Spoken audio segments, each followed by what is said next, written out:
One out है ना, क्योंकि बाकी चारों जो है वो एटीपी फॉर्मेशन से कंसर्न नहीं है, लेकिन सिर्फ कॉम्प्लेक्स 5 है। ETS में सिर्फ 4 कॉम्प्लेक्सेस हैं, पहली चीज। ETS में 5 कॉम्प्लेक्स नहीं है, right?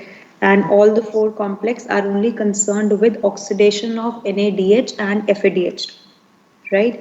They are not at all related with ATP synthesis. ATP synthesis is the task for OXPHOS, which is only done by the complex fifth.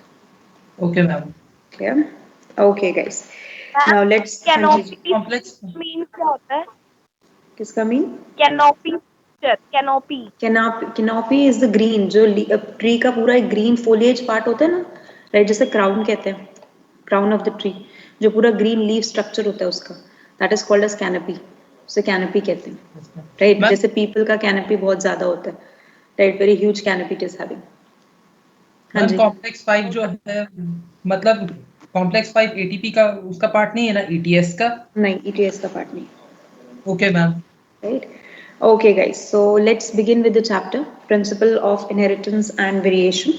Right? साथ साथ समझते जाना है, जहाँ जो डाउट होगा, right at that point, right? Tell me, I'll explain it again. Right क्योंकि आज की क्लास सबसे मेन बेसिक क्लास होगी, जिसमें टर्मिनोलॉजीज सब कुछ हम monohybrid cross, dihybrid cross वगैरह करेंगे, राइट? तो बिल्कुल बेसिक से मेंडलिज्म से स्टार्ट करेंगे, right? So the very first thing बच्चा, अगर हम इनहेरिटेंस की बात करते हैं तो we simply say inheritance is what? Inheritance is the transmission of characters. Characters को transfer करना, right? तो हमने कहा transmission of characters from parents to offspring, right? Parents से offspring में characters का transmission होना, that is called as inheritance, right? वो हमारे पास inheritance hereditary कहलाई जाती है, right? लेकिन वही inheritance के लिए अब एक phrase भी देते हैं, right? We simply say the phrase as like begets like, right? Like begets like. Like begets like का मतलब, right? We simply say that the human will form the human only, elephant will have the progeny as elephant only, right? Plant will have the plants only. तो like begets like का मतलब जो parent है, right? वैसा ही हमें offspring दिख रहा है, right? तो there is a transmission of character from the parent to offspring, but with the degree of differences among the traits between parents and offspring. Offsprings और पेरेंट्स के बीच में जो डिग्री ऑफ डिफरेंसेस आ रही है ट्रेट्स के, हम उसी को हम नाम क्या देते हैं? Variation, right? So we say that is variation. Means inheritance तो हो रहा है, like begets like phrase is correct, but it is not completely similar, it is not 110% same until unless clone ना हो, राइट? तो हम कहते हैं अगर क्लोन नहीं है, अगर एसेक्सुअल रिप्रोडक्शन इन्वॉल्व नहीं हो रहा, सेक्सुअल रिप्रोडक्शन इन्वॉल्व कर रहे हो, तो पेरेंट्स से ऑफस्प्रिंग तक कैरेक्टर्स का ट्रांसमिशन हो रहा है, लेकिन कुछ डिफरेंसेस है, कुछ डिग्री ऑफ डिफरेंसेस हैं, जिन्हें हम डिफाइन क्या कर देते हैं? Variation, right? इसी इनहेरिटेंस और वेरिएशन को समझने के लिए कि क्या प्रिंसिपल है, means what is the background theory, right? How the inheritance occur, how the variation occur, कैसे होते हैं ये सब, राइट? इन दोनों के पीछे क्या एक्चुअली रिस्पॉन्सिबल है, राइट? वो पता करने के लिए there are being the three, हमने पूरे जेनेटिक्स को 3 एरा में डिवाइड किया। अब जेनेटिक्स क्या है? सबसे पहले genetics is that science of the biology जो डील करता है with the study of the inheritance pattern, study of the variation causes, right? And related, right, characters transmission, इन सब चीजों की स्टडी करना, that science is called as a genetics. और उस जेनेटिक्स को हमने 3 एराज में डिवाइड किया। एरा का मतलब 3 टाइम फ्रेम्स में डिवाइड किया। पहला टाइम फ्रेम आया विच is called pre Mendelian era, right? क्या हुआ मुझे प्रॉब्लम? डिफरेंस के बाद क्या लिखा है? among the traits, among the traits, right? Yes, we says 3 eras are there: pre-Mendelian era, Mendelian era and post-Mendelian era. Mendelism एक ऐसा टाइम पीरियड शुरू हुआ, एक ऐसा टाइम फ्रेज शुरू हुआ, राइट? जिस टाइम पे हमें एक्चुअली नॉलेज मिलने लगी कि इनहेरिटेंस क्यों हो रहा है, वेरिएशन कैसे आ रहे हैं, हम लेकिन रियल बैकग्राउंड नहीं जान पाए थे, उसका रियल अभी भी हमें कंसेप्ट नहीं पता था, राइट? थोड़ा सा मिसलीडिंग कंसेप्ट पता था, राइट? वो मिसलीडिंग कंसेप्ट कंप्लीट कर दिया था जब मॉर्गन आए थे, जब लिंकेज का कंसेप्ट आया, जब पोस्ट मेंडेलियन इनहेरिटेंस में हम गए, और उसके बाद हमें पिक्चर बिल्कुल क्लियर हो गई, okay fine, this is the way how the inheritance and what are the reasons for the variations which are occurring in the population, right?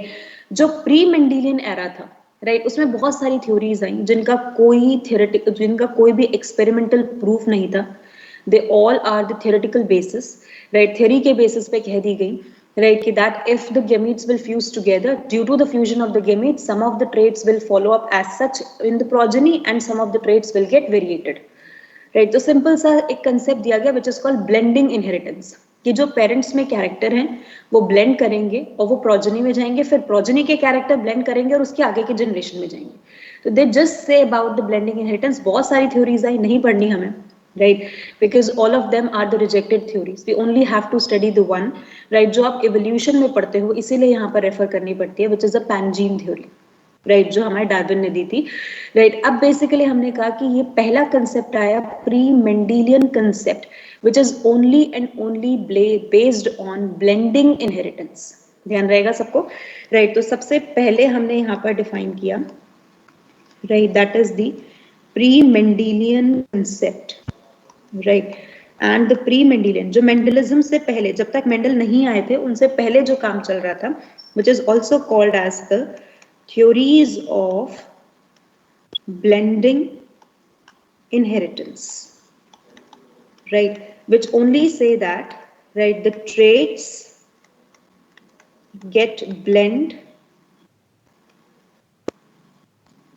on gamete fusion and get transferred to progeny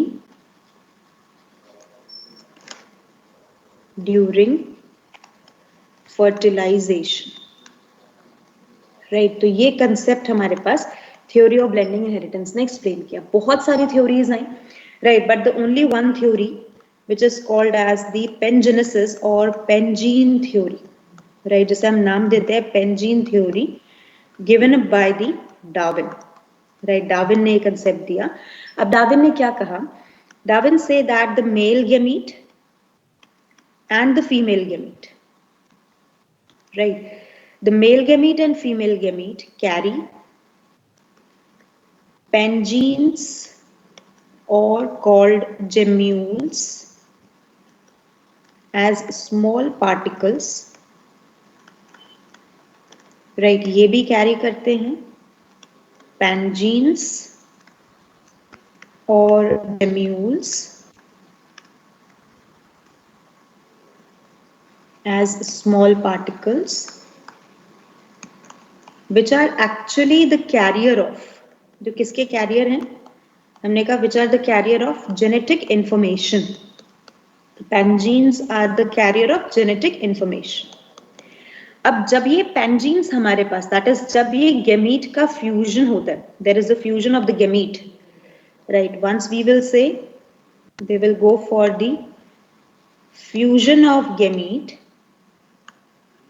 during syngamy के time पे, it results in the development of progeny with mix of pangene from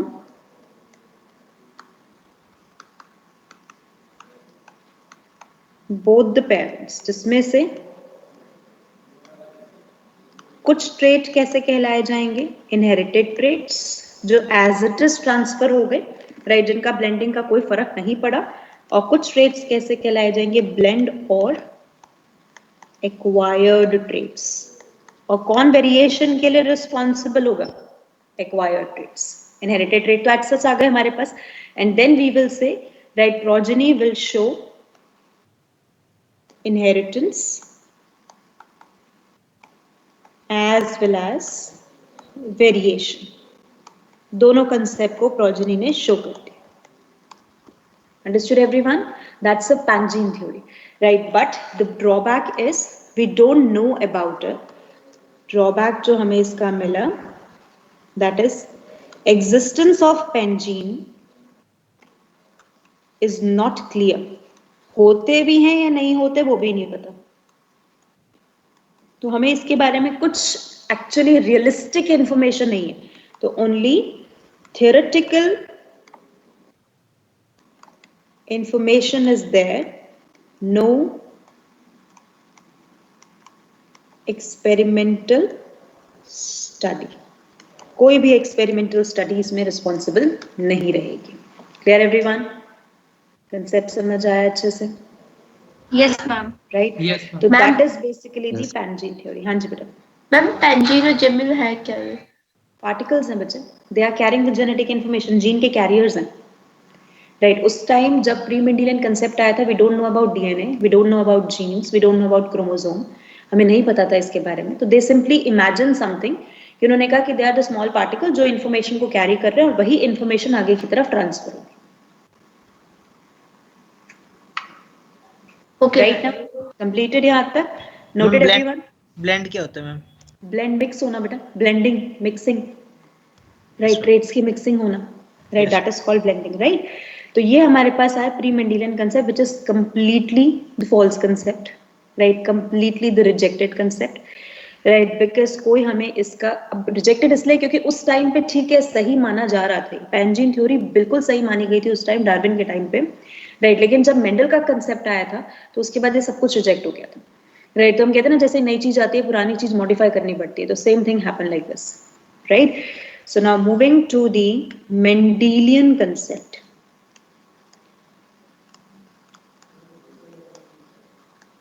Mendelian concept, also called Mendelism.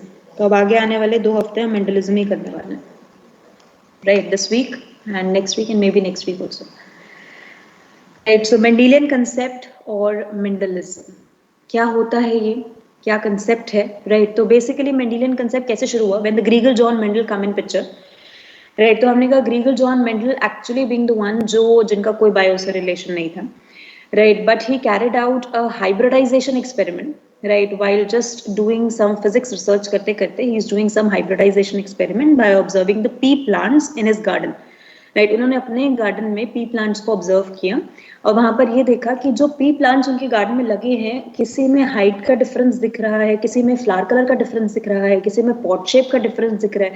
तो उन्हें इस तरीके से differences दिखने लग गए, राइट? तो उन्हें कहा why there is a difference, right? And why a new pea plant which is being coming is similar to one of the parent only, right? एक पेरेंट कम दिख रहा है, एक पेरेंट की पॉपुलेशन जो है ऑफस्प्रिंग में जाने के चांसेस कम दिख रहे हैं, एक पेरेंट के जाने के चांसेस बहुत ज्यादा दिख रहे हैं उसके ट्रेट्स के.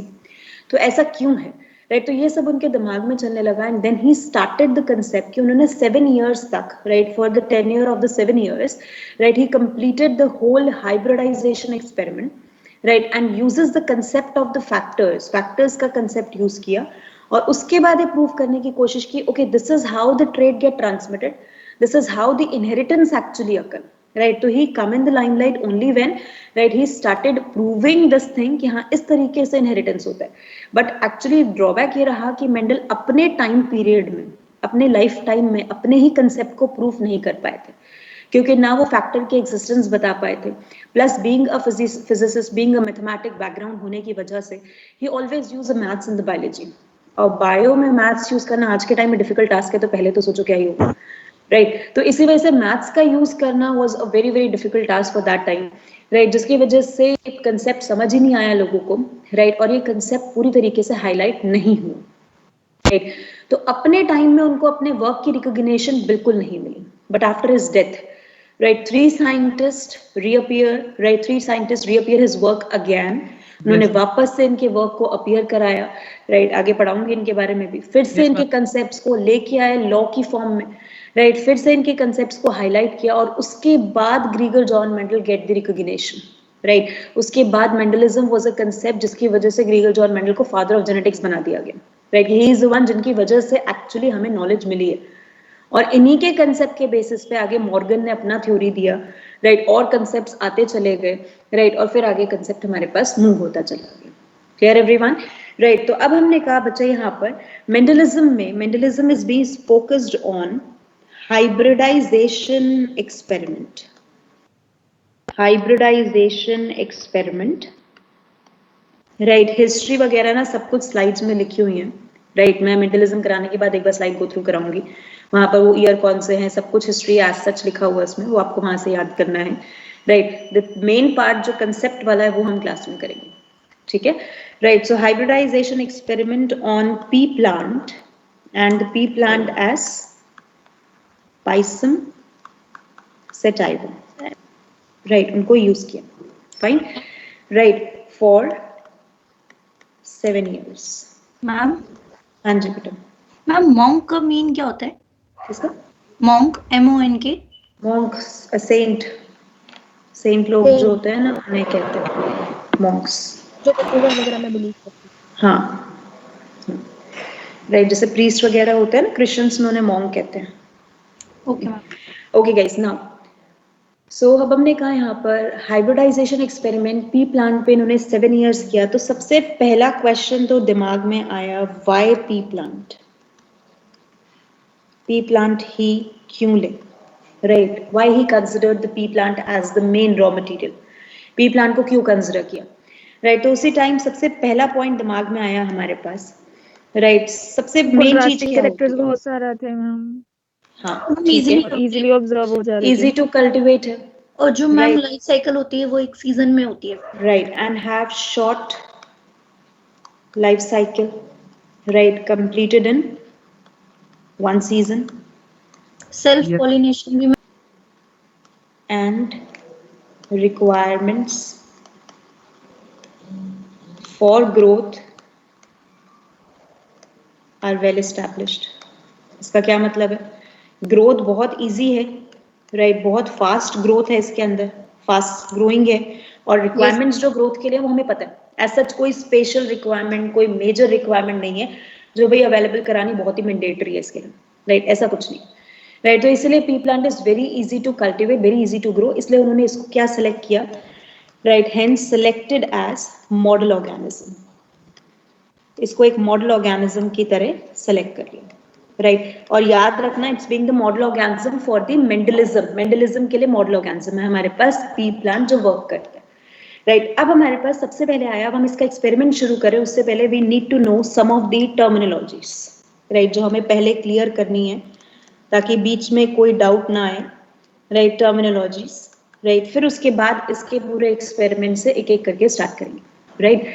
टर्मिनोलॉजी में सबसे पहली हमारे पास आती है, that is character and trait. जो पहला कंफ्यूजन होता है बच्चों का, और बहुत बार कंफ्यूज होते हैं इस चीज में, जबकि सबसे सिंपल है ये। कैरेक्टर एंड ट्रेट है क्या हमारे पास? Character is basically morphological distinguishing feature of an organism. एक ऑर्गेनिज्म का मॉर्फोलॉजिकल डिस्टिंग्विशिंग फीचर, हमारा डिस्टिंग्विशिंग फीचर क्या? हाइट, कॉम्प्लेक्शन, राइट, उसी के साथ साथ hair colour, eye colour, right. तो ये बेसिकली क्या हो गए? दे आर द कैरेक्टर्स जो मॉर्फोलॉजिकली डिस्टिंग्विश कर सकते हो आप बड़े आराम से। सबसे ध्यान रखना मॉर्फोलॉजिकल, राइट। तो दे आर बीइंग लाइक, हमने कह दिया यहाँ पर plant height, right. We say next one seed colour. अब मैंने कहा ट्रेट क्या होता है, तो trait is the contrasting form of character. उस कैरेक्टर की जो कंट्रास्टिंग फॉर्म प्रेजेंट है, एग्जिबिटेड बाय एन जैसे टॉल एंड ऑर्गेनिज्म। शॉर्ट, हाँ जी बेटा, हाँ हाइट राइट, कैरेक्टर, जैसे बिल्कुल हाइट कैरेक्टर का टॉल एंड बिल्कुल शॉर्ट। बिल्कुल। Exhibited by an organism but may present in multiple numbers in population। ये पॉइंट समझ आया? Yes ma'am. राइट, पॉपुलेशन में तो हमारे पास ट्रेट एक नहीं होगा ना, ट्रेट बहुत सारे होंगे, लेकिन एक इंडिविजुअल में ट्रेट क्या होगा? लाइक व्हाइट के लिए बोला tall and dwarf, right. Seed colour के लिए बोला हमारे पास येलो एंड ग्रीन। तो ये हमारे पास क्या हो गए?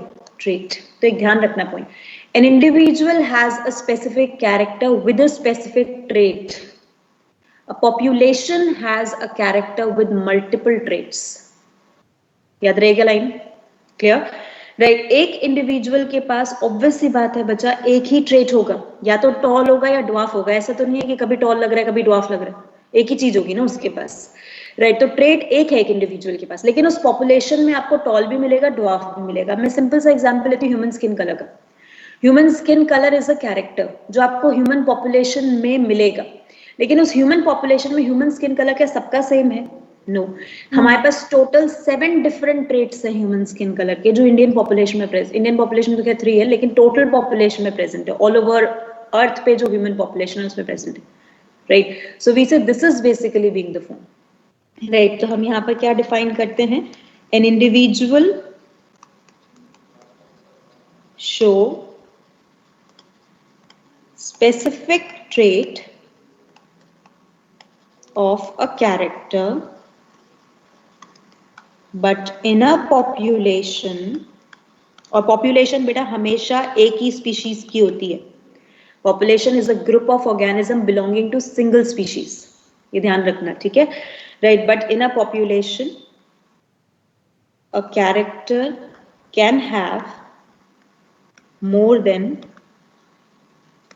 one trait. Clear everyone? पहला difference clear हुआ अच्छे से? Yes, ma'am. Completed? Good. Now the second one. Phenotype and genotype. अब ये हमारे पास क्या होते हैं? मैम हाँ जी.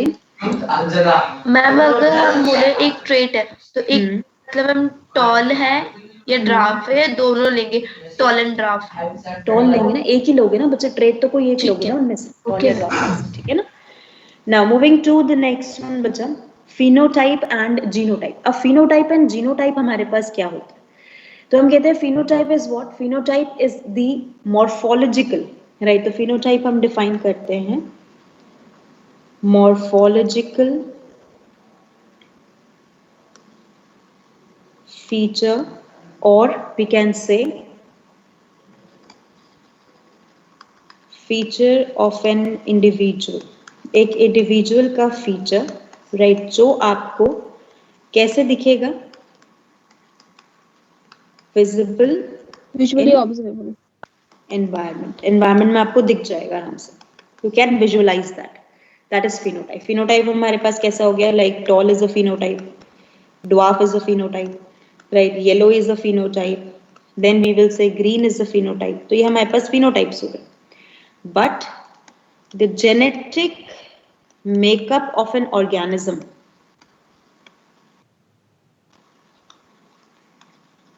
constituting the phenotype on its expression, उसे हम क्या कहेंगे? जीनोटाइप. तो जीनोटाइप इज व्हाट बेटा?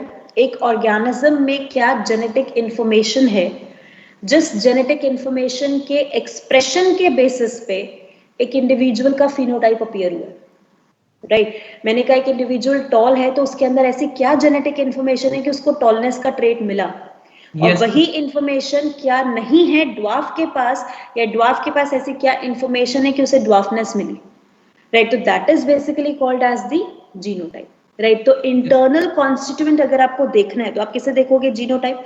लेकिन अगर उसी का एक्सटर्नल एक्सप्रेशन देखना है तो that is called as the phenotype. Clear everyone? Yes. Ma'am excuse me. हाँ जी बेटा. मैम इसका हम मतलब विजुअल के नीचे क्या लिखा है? कुछ रही हो भी ऐसे. मैम इसका मतलब यही हुआ ना, जैसे कि तीन कॉम्बिनेशंस है, कैपिटल है, कैपिटल है, कैपिटल है, स्मॉल है, स्मॉल मैं है. भी आऊंगी, अभी रुको उसके लिए. Just wait. मतलब फिनोटाइप और ट्रेट सेम है? Trait is an English word, phenotype is a biological word. Difference clear हो गया?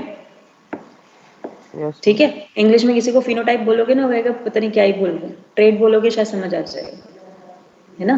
तो वही चीज का फर्क है बस. फिनोटाइप है वही चीज. फिनोटाइप आप एक कैरेक्टर को भी ले सकते हो, आप एक ट्रेट को भी ले सकते हो, राइट? लेकिन फिनोटाइप जो है, जो मुझे बाहर से दिख रहा है, जो विजुअलाइजेशन है, राइट? कैरेक्टर और ट्रेट में डिस्टिंग्विशिंग होगी. क्लियर? नाउ स्टार्ट करें अब जीन और अलील से. अब बहुत ध्यान से ना, जरा अच्छे से Yes, ma'am. दिमाग खोल के ये कंसेप्ट समझना. बाद में मुझे इससे रिलेटेड कोई डाउट नहीं चाहिए पूरे चैप्टर में, ठीक है? जीन एंड अलील हमारे पास क्या है? तो हमने कहा gene is basically what? Gene is defined as the genetic information, genetic information possessed by an organism. एक ऑर्गेनिज्म के पास जो जेनेटिक इंफॉर्मेशन है उसे हम डिफाइन करते हैं जीन. लेट अस सपोज मैंने एक डिप्लॉइड ऑर्गेनिज्म लिया. अब डिप्लॉइड ऑर्गेनिज्म कहने का मतलब the organism who is having two set of genome, जिसके पास जीनोम के दो सेट है. And now what is genome? Rather हम पढ़ चुके हैं सब कुछ पहले, फिर भी What is genome? Genome हमारे पास क्या? Genome is the complete, right, we can say set of non-homologous chromosome together. Non-homologous chromosomes का एक जो आपने सेट बना दिया उसको आपने नाम दे दिया जीनोम. Let us suppose अगर मैंने एक इंडिविजुअल में ये लिखा 1 1 2 2 3 3, इसमें मैंने लिख दी value 2n equals to 6, right. इसमें से ये इसका एक जीनोम हुआ, this is the genome, right, and this is the genome, right. तो हमारे पास है 2 जीनोम हो गए. जीनोम में है क्या? Non homologous chromosome 1 2 3 non homologous chromosome हुए, 1 1 होमोलोगस पेयर हुआ, 2 2 होमोलोगस पेयर हुआ, 3 3 होमोलोगस पेयर हुआ, राइट. किसका? क्रोमोसोम्स का. इसी क्रोमोसोम के ऊपर हम तो सिंपली ये तो कह सकते हैं ना कि haploid set of chromosome is called बिल्कुल कह सकते हैं, बिल्कुल कह सकते हैं, बस अब बीच में कोई इंटरप्ट मत करना, ठीक है. नाउ इन द कंप्लीट, अब हमने कहा ये जो जीनोम है हमारे पास, जीनोम में हमने नॉन होमोलोगस क्रोमोसोम का जो पूरा सेट लिया है, जो कंप्लीट सेट लिया है, उसमें जो मैंने क्रोमोसोम रखे उस क्रोमोसोम पे क्या है? Chromosome is actually what? ये हम पढ़ते हैं chromosome is a packaged DNA, condensed form of the chromatin. और क्रोमैटिन क्या है हमारे पास? डीएनए को कैरी कर रहा है विद द प्रोटीन. और डीएनए किसको कैरी करते हैं? जेनेटिक इन्फॉर्मेशन को. And what is the genetic information? Gene, right. So we say genes are present on DNA which is packaged as chromatin. Chromatin is condensed as chromosome, right. तो वो हमें यहाँ पर दिख रहा है. तो अब अगर मैं यहाँ पर एक इंफॉर्मेशन के लिए जीन लिखती हूँ तो वो जीन को हम एक अल्फाबेट से लिखते हैं, that is A. बिकॉज ये इंडिविजुअल डिप्लॉइड है तो इस जीन के 2 काउंटर पार्ट्स प्रेजेंट होंगे इस इंडिविजुअल के अंदर. 2 काउंटर पार्ट्स का मतलब दैट इज 2 कंट्रास्टिंग फॉर्म्स इसकी प्रेजेंट होंगी, राइट. तो हमने कहा gene is the genetic information, वो जेनेटिक इंफॉर्मेशन है जो ऑर्गेनिज्म पोजेस कर रहा है. जबकि अलील क्या है हमारे पास? Allele is the contrasting form of gene, gene की कंट्रास्टिंग फॉर्म है, right, which is present in diploid organism, right. Diploid organism में जो प्रेजेंट है, राइट. डिप्लॉइड यहाँ मेंशन करना जरूरी है क्योंकि उसका भी रीजन बताऊंगी, राइट. अब हमने कहा ये आपने जीन और अलील जो बना दिया, तो लेट अस सपोज मैंने ये जीन ए लिया, this is the A gene. इस ए जीन के, राइट, पॉपुलेशन में 2 अलील्स एग्जिस्ट करते हैं, right. 2 alleles exist in population. Population में इसके 2 अलील एग्जिस्ट करते हैं. जो 2 अलील मेरे पास कौन से हैं? One is capital A and another is small, right. Capital A कौन सा है? Capital A is a wild type allele, वो अलील, राइट, जो पॉपुलेशन में सबसे ज्यादा मिल रहा है, तो वाइल्ड टाइप है, राइट. और जो सबसे पहले भी आया है, राइट. इसको मैंने नाम दे दिया dominant allele, I name it as a dominant allele, right. जबकि स्मॉल ए मेरे पास जो एक, या मैं क्या दूं, दोनों अलील डिफरेंट टाइप के दूं, या फिर मैं दोनों अलील दोनों रिसेसिव टाइप के, म्यूटेंट टाइप के दे दूं, कैन बी पॉसिबल. अगर मेरे पास दोनों सेम टाइप के अलील जाते हैं तो इस इंडिविजुअल को मैं नाम देती हूँ होमोजाइगस. वाई कॉल्ड होमो? होमो का मतलब सेम, जाइगस का मतलब जो गेमीट जाएगा उससे गेमीट सेम टाइप के बनेंगे. गेमीट जो बनेगा जाइगोट बनाने के लिए, the gamete formed are of the same type, क्योंकि दोनों में दोनों इंफॉर्मेशन सेम कैरी कर रहे हैं, एग्जैक्टली सेम, राइट. तो होमोजाइगस, क्योंकि ये डोमिनेंट ट्रेट को देंगे तो हमने कहा homozygous dominant genotype, right. Next मैंने कहा यहाँ पर ए, कैपिटल ए एंड स्मॉल ए दोनों अलग अलग हो गए, तो 2 गैमीट्स बनेंगे इसके. एक गैमीट कैपिटल ए बनेगा, एक गैमीट स्मॉल ए बनेगा. क्योंकि मैं जानती हूँ मियोसिस में हम क्या करते हैं, डिप्लॉइड ऑर्गेनिज्म 2n से क्या बनाते हैं? nn बनाते हैं. तो जब एक सेट ऑफ जीनोम एक के पास भेजोगे, एक सेट ऑफ जीनोम दूसरे के पास भेजोगे, तो एक के पास कैपिटल ए जाएगा, एक के पास क्या जाएगा? स्मॉल ए. तो ऑन दैट कंडीशन दोनों गैमीट अलग है, तो अलग को क्या कहते हैं? हेट्रो. एंड आगे क्या लिखा? जाइगस, राइट. डोमिनेंट नहीं लिखेंगे. डोमिनेंट इसीलिए नहीं लिखेंगे क्योंकि मेंडलिज्म के हिसाब से डोमिनेंट है, लेकिन आगे एक्सेप्शंस पढ़ेंगे उसके हिसाब से डोमिनेंट नहीं है. तो we only have to remember heterozygous genotype, right. ये वापस से मेरे पास क्या हो गया? सेम गैमीट्स बनाने वाले, तो we say homozygous recessive genotype, correct. ये मेरे पास हो गया डिप्लॉयड इंडिविजुअल का। तो अब दिमाग में आया मैंने क्यों ये स्पेसिफिकली डिप्लॉयड की बात की, राइट? बिकॉज अगर बच्चा मैं आपसे सिंपल पूछूं, if I talk about an haploid gamete, तो हैप्लॉइड का मतलब क्या होता है? एन का मतलब इसके पास सिर्फ क्या है? One set of genome. इसीलिए मैंने ऊपर जीनोम की डेफिनेशन में हैप्लॉइड सेट नहीं लिखा था, ठीक है? वन सेट ऑफ जीनोम अगर मैंने इसे कह दिया, राइट, हैप्लॉइड गैमीट को, जिसके पास एन है, एक सेट है, एक सेट का मतलब तो इसके पास सिर्फ यही हो गया ना, 1 2 3। तो अब मुझे बताओ इसमें one gene have one allele और one gene have two allele haploid के अंदर? मैम एक जीन के पास एक ही एलील है। One allele. One allele have one allele, right? अगर मैं इसी इंडिविजुअल में इसकी म्यूटेशन करा के या इसका हाइब्रिडाइजेशन करा के इसे टेट्राप्लॉइड बना दूं, 4n बना दूं, तो 4n का मतलब क्या हो गया मेरे पास? How many set of genome are there? Quickly. 4 set of four set, very good. Set. अब अगर मेरे पास 4 सेट ऑफ जीनोम है तो मेरे पास एक अलील के पास कितने, एक जीन के पास कितने अलील हो गए? मैम 4। Ma'am 4 types. 4 टाइप्स नहीं, 4 अलील्स। टाइप तो 2 ही है। जब तक केस मल्टीपल अलीलिज्म का नहीं है तब तक केस एक जीन के पास पॉपुलेशन में 2 ही अलील एग्जिस्ट करते हैं। This is the convention we set, ये हमने सेट कर रखी है। जब तक हम मल्टीपलिज्म नहीं लेके चलेंगे, हम लेके चलेंगे जब मल्टीपलिज्म, तो हम रेफर करेंगे कि हाँ पॉपुलेशन में इतने होंगे उसके, राइट? तो अब इस इंडिविजुअल के पास ये भी हो सकती है कंडीशन, राइट? और इसके अलावा कोई और टाइप भी हो सकता है, एनी स्पेसिफिक टाइप, जितने कॉम्बिनेशंस बना सकते हो बन सकते हैं इसमें, राइट? समझ आया सबको पॉइंट यहाँ तक, राइट? हाँ जी मैम, जैसे कैपिटल ए और स्मॉल ए है, तो कहने का मतलब कि जो ए एलील है अगर वो टॉलनेस के लिए रिस्पॉन्सिबल है, तो स्मॉल वाला जो होगा उसके पास जो एलील होंगे वो ड्वार्फ वाले होंगे। हाँ बिल्कुल, ठीक है मैम। राइट? डोमिनेंट अलील का मतलब वही है जो डोमिनेंट फिनोटाइप दे सकते हैं। रिसेसिव अलील का मतलब जो रिसेसिव फिनोटाइप देगा, वो भी मैं एक्सप्रेशन पे पढ़ाऊंगी। मैम मैम एक एक जीन से मैम एक ही एलील मिला ना? एक जीन से एक ही एलील मिला ना? क्यों? डिप्लॉइड में एक जीन में 2 अलील है, ये हैप्लॉइड मैम में एक है, ठीक है मैम। ठीक है ना? तो आप ये नहीं कहोगे कि a gene have 1 allele, a gene have 2 allele, आप कहोगे पॉपुलेशन में कितने हैं? पॉपुलेशन में है भाई हमारे पास कितने? एक जीन के पास 2 अलील। ऑर्गेनिज्म डिप्लॉइड है तो उसके पास 2 अलील, हैप्लॉइड है तो उसके पास 1 अलील। मैं फंजाई में पूछूंगी उसी जीन का जो हमारे पास होगा कितने अलील होंगे? 1।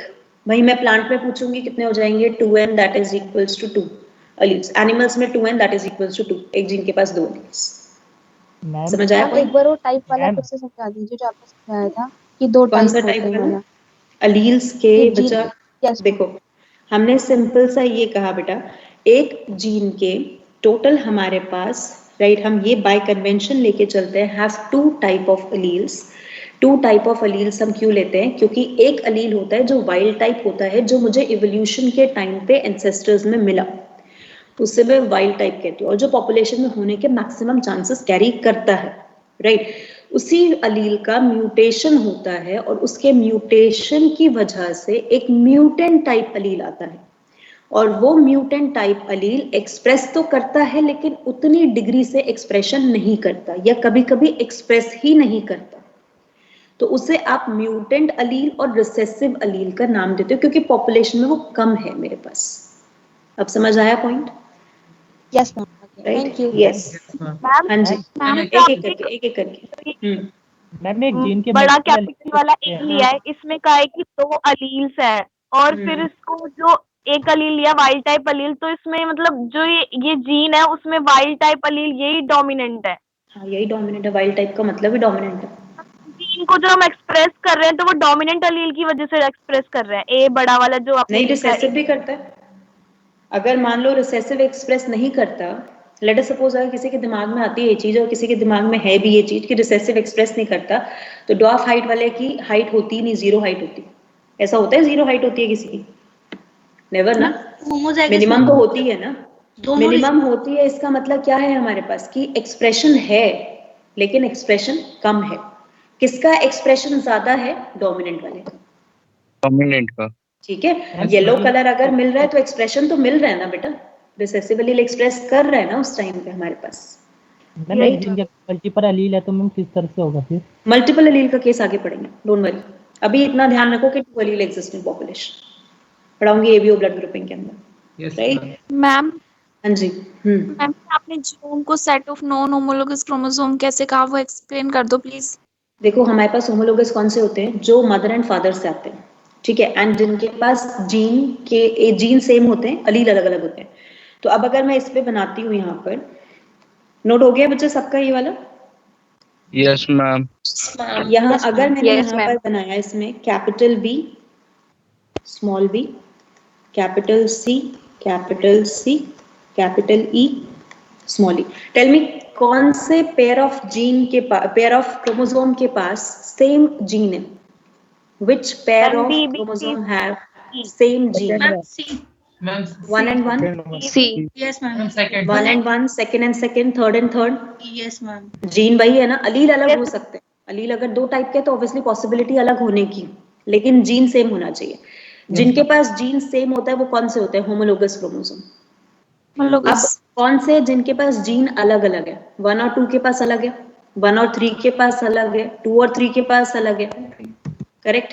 तो जो सेट बन गया जिनके पास जीन अलग अलग है, वो क्या हो गया आपका? नॉन होमोलोगस क्रोमोसोम का सेट। ठीक है, तो 1 2 non homologous, 2 3 non homologous, 1 3 non homologous. Ma'am ये वाला नहीं आया समझ क्या में। नहीं आया बेटा? बच्चे सिंपल है ना। अगर मैं एक इंडिविजुअल की बात करूंगी, लेट अस सपोज एक गैमीट में मुझे देना है, तो मैं गैमीट में क्या दूंगी? 1 2 3 कौन से वाले दूंगी? राइट, सिर्फ ऐसे कर दूं कि 1 1 2 एक को दे दूं, 2 2 3 एक को दे दूं, ऐसा तो नहीं कर सकती। अगर हाफ करना है तो मैं वो दूंगी ना जिसके पास जीन अलग अलग है।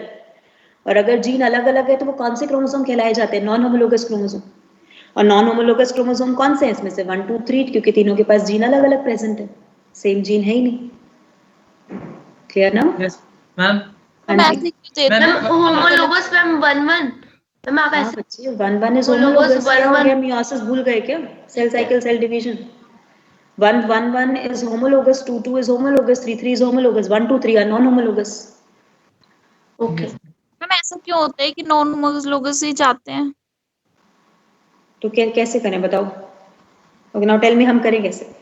अगर मेरे को 3 भेजने हैं, ठीक है, मेरे पास चॉइस क्या है कि 1 1 2 को भेज दूं, 2 2 3 को भेज दूं, 3 3 2 को भेज दूं।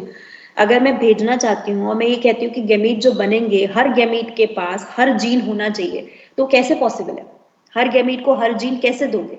सेग्रीगेशन जब 1 2 3 दोगे करोगे ना, यस मैम। तो 1 2 3 भेजना पड़ेगा ना बाय डिफॉल्ट मुझे। Yes ma'am. ठीक है मैम हाँ जी। जैसे जीन मतलब जैसे डीएनए का एक सेगमेंट हो गया, हम एलील क्या हुआ फिर? अगर हम एलील डीएनए के जीन का पर्सपेक्टिव पार्ट से है देखें तो बेटा। उसी डीएनए जीन का फिर पार्ट। डीएनए के ऊपर जो जेनेटिक इन्फॉर्मेशन प्रेजेंट है, जो क्रोमोसोम नंबर 1 पे, इस पे जो जेनेटिक इन्फॉर्मेशन है, ये अलील है ना इसके लिए, तो इसके लिए जीन थोड़ी है, इसके लिए अलील है। आप कैपिटल ए को मिला के जीन कह रहे हो, इस ए को तो अलील कह रहे हो ना, स्मॉल ए को तो अलील कह रहे हो ना। Yes ma'am. तो जैसे मैं उसमें कंफ्यूज हो रही हूँ, जैसे डीएनए का जो स्ट्रक्चर है, तो जैसे डीएनए का एक सेगमेंट जीन हो गया वो। हाँ ठीक है, वो एक अब DNA सेगमेंट के जो है वो जीन का पार्ट हुआ ना, दैट इज अलील। और वही ओके, हम डीएनए उसको के अलील कह रहे हैं। कॉपी जो दूसरी 1 पे प्रेजेंट है, उस पे दूसरा अलील है उसका, उस पे इन्फॉर्मेशन थोड़ी बहुत वेरी होगी, राइट? Okay ma'am. और कुछ? हाँ जी। एक बार बता दीजिए ये जीन और एलील में डिफरेंस क्या है? अरे सारा काम खत्म हो गया उसके बाद फिर से। जीन और अलील क्या है? Gene is a genetic information, allele is the form of the gene, right? Gene equal to allele in haploid, gene as a 2 parts in diploid, gene as a 3 parts in triploid, right? Gene as a 4 parts in tetraploid. अभी clear? Yes ma'am. ठीक है। Yes ma'am. Okay और कुछ? Ma'am. हाँ जी। Yes ma'am. Ma'am जैसे हम consider करें, जैसे हमने होमोजाइगस डोमिनेंट ले लिया, कुछ भी ट्रेट या, है ना ma'am? Homozygous dominant capital trait, ठीक है। तो मैम कैपिटल ए है उसके पास। सपोज एक जीन है ए, मतलब सपोज इस जीन है ए ये वाली कैपिटल, तो उसकी 2 फॉर्म्स होंगी, एक होगी कैपिटल डोमिनेंट, एक होगी रेसेसिव अलील्स, सॉरी 2 अलील्स होंगी उसकी।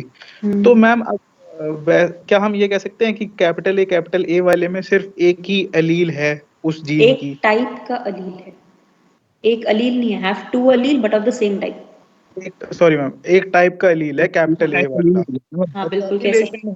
कैपिटल ए और स्मॉल ए भी हो, है ना मैम? हाँ हो सकता है अगर वो हेटेरोजाइगस होता है तो। Okay ma'am. ठीक है फाइन। तो मतलब मैम होमोजाइगस वाले में एक फॉर्म होती है, एक फॉर्म होती है एलील की, 2 कॉपीज होती हैं उसकी। हेटेरोजाइगस वाले में 2 अलग अलग फॉर्म्स हैं।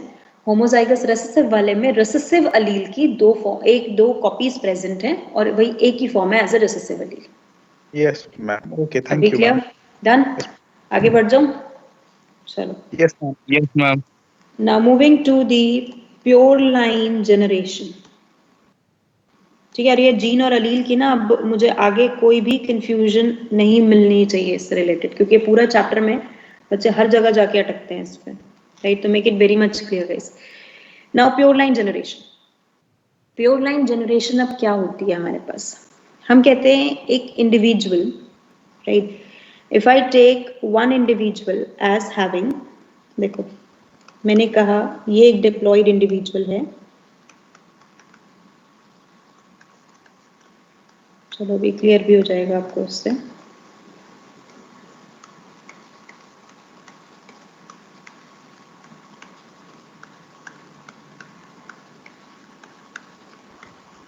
जीनोटाइप लिखो इसका फटाफट से। Tell me the genotype of this individual. Ma'am capital A, capital A, capital B, capital B, capital C, capital C, capital D, capital D, capital E, capital E. Is it right everyone? सबका यही आया? Yes ma'am. Yes ma'am. Yes. Now number of genes. Ma'am Number of 5। genes. 5 ma'am 5 5 pairs. 5 type 5। 5 pairs लिख दूं? 5 कोई दिक्कत तो नहीं? Yes ma'am. ठीक है? Ma'am Right. Now अच्छा 5 genes लिखते हैं बिल्कुल। Ma'am 5 types of gene and 10 pairs। 5 pairs। Wait. Number of alleles.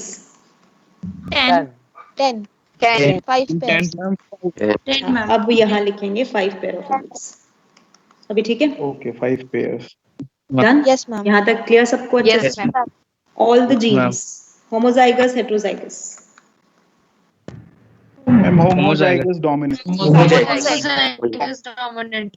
Good. Homozygous ma'am dominant. क्या हम कंसीडर कर सकते हैं कि अगर कैपिटल है तो वो डोमिनेंट ही है? हाँ बिल्कुल, हम यही मान के चलेंगे, मेंडल का लॉ के हिसाब से यही मानते हैं। Capital means dominant only. Morgan में चेंज कर देंगे, right? Okay, now go for the gametogenesis. Gamete बनाओ जरा इसको, जरा ढंग से बनाना गेमीट जरा। नाउ लेट मी सी गेमीट कैसे बनते हैं। हाँ जी बनाओ गेमीट। मैम गेमीट्स को हम राउंड करते हैं ना? कैसे? 5 गेमीट बनाओ, ABCD अलग अलग। यस मैम, ABCDE बन जाएगा और राउंडेड। और 5 बनेंगे या 2 बनेंगे और एक में ABCD और एक में ABCD? 2 into A फिर मैम 2 बनेंगे। अच्छा अब एक मेरे को बात बताना, मैम 2 ह्यूमन के Sorry, अंदर ma'am. एक मिनट बेटा, एक मिनट, अब जिसके दिमाग में जो भी है ना बस वो एक डाउट क्लियर कर देना, ये चीज अपने आप क्लियर हो जाएगी, आगे पूरे चैप्टर में दिक्कत नहीं आएगी मुझे। ह्यूमन के पास 30,000 जीन है, हमारे 30,000 गैमीट बनते हैं? No ma'am. No ma'am. नहीं बनाते ना, राइट? कितने गैमीट बनाते हो मियोसिस से? 4, 2 पैरेंटल 2 रिकॉम्बिनेंट, अगर क्रॉसिंग ओवर हुआ तो, राइट? तो अगर यहाँ 5 गैमीट मैंने अलील जीन दे दिए तो आप 5 गैमीट बना दोगे। इसका मतलब एक गैमीट क्या होता है? Gamete is a one which is forming the zygote. और गैमीट के पास क्या मिलेगा आपको? A gamete is having all the genes but one allele of each. अब समझ आया? अब इसमें जैसे 2 गैमेट्स बनेंगे। हाँ अगर हम एक और मिनट, एक दो में A B C D E हो गया। हाँ बिल्कुल, 2 गैमेट्स दूसरे वाले में अगर भी बनाते हैं तो उसके अंदर हम ये कहेंगे जो भी आप गैमेट बना रहे हो, एक गैमेट के पास, ये रूल अब याद रखना, ठीक है? This is law of segregation, आगे मैं लैंग्वेज में लिखवाऊंगी। Every gamete has all the genes contained or present in an individual, but a single allele of a gene must be present. समझ आया पॉइंट? राइट? कि a gamete have all the genes, सारे gene देने हैं, पांचों के पांचों gene देने हैं उसको, लेकिन हर जीन का कितना अलील देना है? 1। इसका मतलब अगर मैं इसका गैमेटोजेनेसिस करूं तो मुझे यहाँ पर दो गैमीट्स मिलेंगे, हम इवन नंबर में बनाते हैं 2 या 4, और दोनों हमें मुझे सेम मिलेंगे। क्यों? क्योंकि अगर मैं कैपिटल ए एक जीन से एक अलील देना है तो कैपिटल ए दिया, फिर इससे कैपिटल बी दिया, इससे कैपिटल सी दिया, नेक्स्ट वाले से कैपिटल डी दिया, इससे कैपिटल ई दिया, तो ये मेरे पास हो गया एक गैमीट, दैट इज गैमीट 1। ठीक है, अब यहां से मेरे पास A B C D E, this is coming up to be the gamete 2, right. Both the gamete are same. हम एक भी बना सकते थे, बना सकते हो, बिल्कुल बना सकते हो, जब अच्छे से सीख जाओगे तो एक भी बनाओगे, कोई दिक्कत नहीं होगी, राइट। लेकिन अभी के लिए स्टार्टिंग से हम क्या करेंगे, 2 गैमीट्स बना के चलेंगे, अगर सेम भी बन रहे हैं तो। अब समझ आ गया सबको गैमीट कैसे बनाना?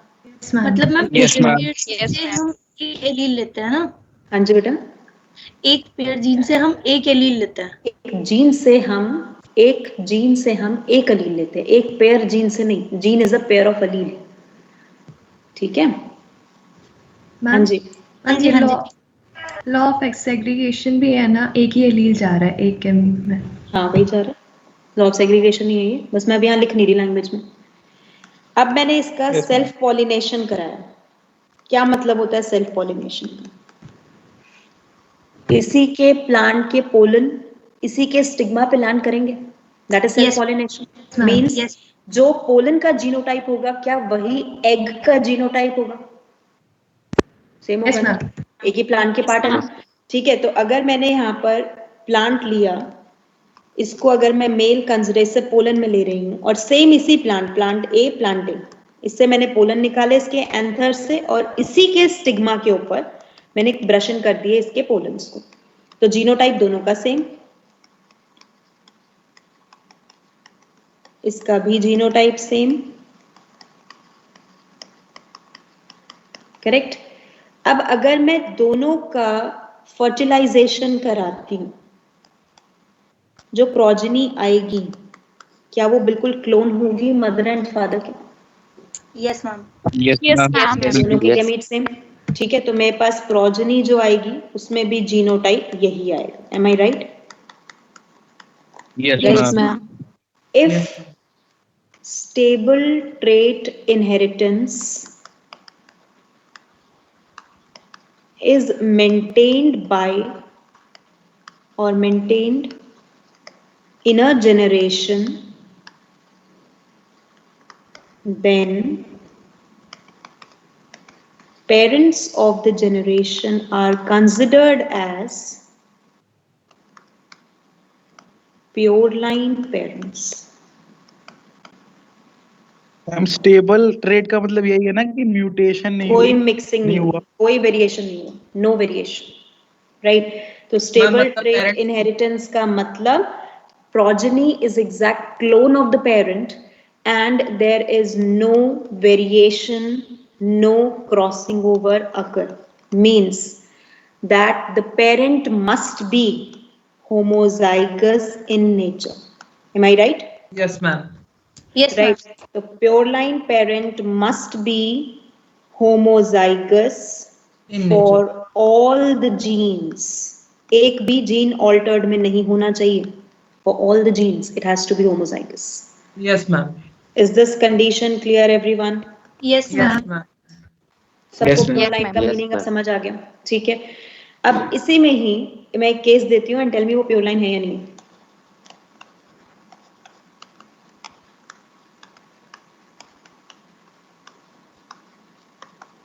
हाँ जी,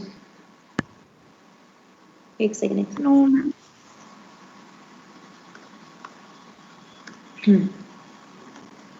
Pure line or not? Yes, ma'am. Pure. Yes, ma'am. Pure line. क्या गैमीट बनेगा इससे बताओ? Ma'am, pure. Ma'am, pure. Capital A small B. Very good. Capital A small b. इससे भी Small b. capital A small b. Progeny क्या आएगी?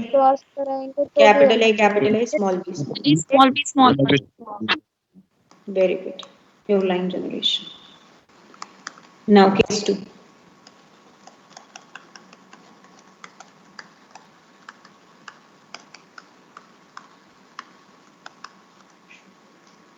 Ma'am gametes बनेगी कैपिटल है small Pure line Pure line है या नहीं? Yes or no? Yes no ma'am. Ma'am. No ma'am. Pure no no ma'am. Ma'am. Ma'am. Okay, तो ये ma'am capital है, स्मॉल बी, और ये स्मॉल स्मॉल ए रौजनी बताओ। स्मॉल है capital capital capital A small A capital B small capital B. है small है capital B small B. Is it same? No ma'am. No ma'am. No ma'am. तो no pure line cross. इसका मतलब parents तो homologous है ना? देखो, हाँ वही अब बताने वाली। प्योर लाइन पेरेंट होमोजाइगस हैं, है ना? होमोजाइगस ये भी होमोजाइगस है, राइट? लेकिन there must be the self pollination of pure line parent to maintain stable trait inheritance. क्या ये self pollination है case 2? No ma'am. No ma'am. समझ आया सबको पॉइंट? तो कंडीशन 2 क्लियर? Yes ma'am. ये किसका केस हो गया? Cross pollination. और ये किसका केस है? Self pollination. तो अब कंडीशन 2 क्या हो गई हमारे पास? अब pure line parent must follow, और ये मस्ट लगा रही हूं मैं, ध्यान रखना, कोई एक्सेप्शन नहीं है इनमें, राइट? तो हमने कहा यहाँ पर pure line parent must follow self fertilisation.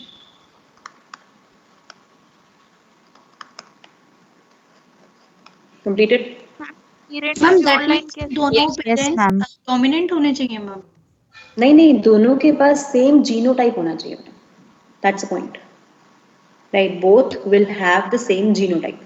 तो सेल्फ फर्टिलाइजेशन होना चाहिए। तो अगर आप दोनों का जीनोटाइप मींस, अगर मैं ये लेके चल रही हूँ तो I should cross with this, अगर मैं ये लेके चल रही हूँ तो I must cross with this, same genotype, right? Genotype same होना चाहिए। Okay ma'am, got it. अब समझ आ गया सबको पॉइंट? Yes ma'am. जो आपने केस सेकंड दिया है उसमें प्योर लाइन पेरेंट कैसे है? प्योर लाइन नहीं है ना, प्योर लाइन पेरेंट नहीं है। मैम। जीनोटाइप दोनों का सेम नहीं है ना, राइट? आप ये कह सकते हो कि it is the one which is homozygous. मैं इसको लिख दूं होमोजाइगस इंडिविजुअल, कोई दिक्कत तो नहीं है? No ma'am. Right, but don't follow, किसको फॉलो नहीं करेगा? Self pollination, pure line cross. Pure वो तो सेल्फ करा दोगे तो कर लेगा ना। प्योर लाइन क्रॉस को इस कंडीशन में फॉलो नहीं करना। अब समझ आया सबको पॉइंट? Yes ma'am. वो पीछे पॉइंट लिख रखा है वो इससे एक्सेप्ट लिख रखा है ना? कौन सा? जैसे प्योर लाइन पेरेंट, मतलब कि वो ये वाला? हाँ, ये रॉन्ग है ना, मतलब नहीं है प्योर लाइन। ठीक है, अब सबको क्लियर यहाँ तक? देखो ये चारों क्रॉसेस हैं प्योर लाइन, समझ आ गया पॉइंट अच्छे से? Yes ma'am. डन, आगे बढ़ जाऊँ? Yes ma'am. Terminology clear? आज के लिए 4 टर्मिनोलॉजी, नेक्स्ट टर्मिनोलॉजी करेंगे बाद में, क्योंकि अभी के लिए मेंडलिज्म के लिए मुझे यही 4 चाहिए मेन। कंप्लीट यहाँ तक पॉइंट बचा? Yes ma'am. अंडरस्टूड? आगे बढ़ जाऊँ इसमें? Good ma'am. Now experimental protocol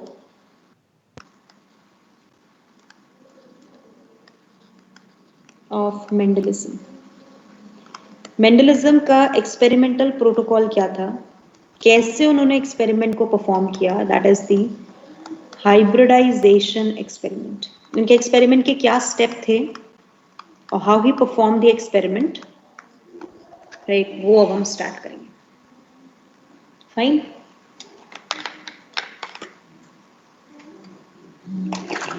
just a second. Right, so let's begin with the experimental protocol of Mendelism. तो अब हमारे पास हमें करना क्या है इसके अंदर?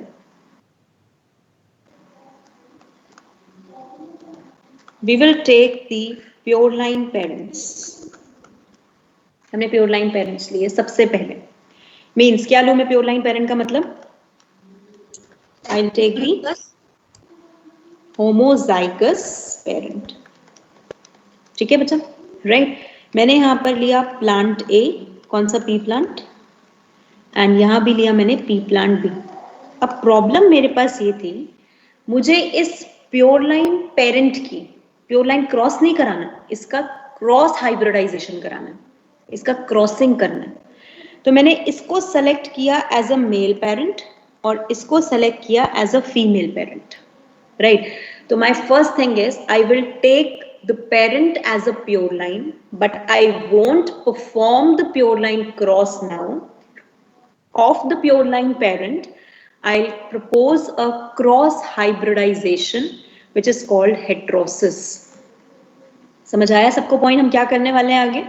Yes, right? तो हमने कहा हम क्या Yes, करेंगे ma'am. इसमें, इसको मैंने मेल सेलेक्ट किया, मेल सेलेक्ट किया मींस इसमें से मैंने क्या कर दिया, I'll go for the collection of desired pollen.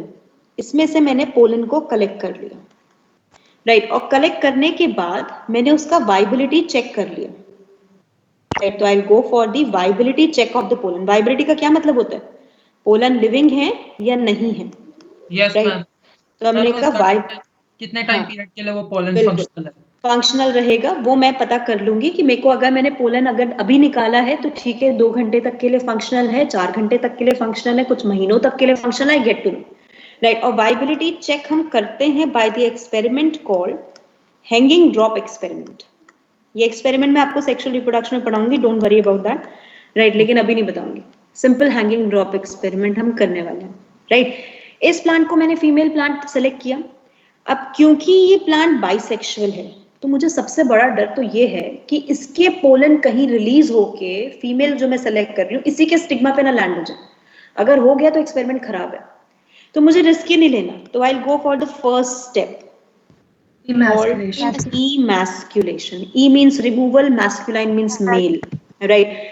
So we will go for the removal of anther. Anther को ही हटा दिया। Before maturity, very important. Mature होने पे नहीं हटाना, क्योंकि अगर एंथर मेच्योर हो गया तो मतलब पोलन बन गए। जब आप उसे कट कर रहे होगे एंथर डिहाइस हो जाएगा, पोलन रिलीज कर देगा, maybe a chance contamination हो जाए, right? I don't take any chance. तो हम क्या करेंगे, एंथर को मेच्योरिटी से पहले ही हटा देंगे। तो हमने रिमूवल कर दिया एंथर का बिफोर मेच्योरिटी। अब जब मैंने रिमूव कर दिया, रिमूव करने के साथ साथ मुझे एक डर ये भी तो है कि स्टिग्मा पे कहीं कोई और बाहर का पोलन ना आ जाए कंटामिनेट करना। तो मैंने बैगिंग कर दिया।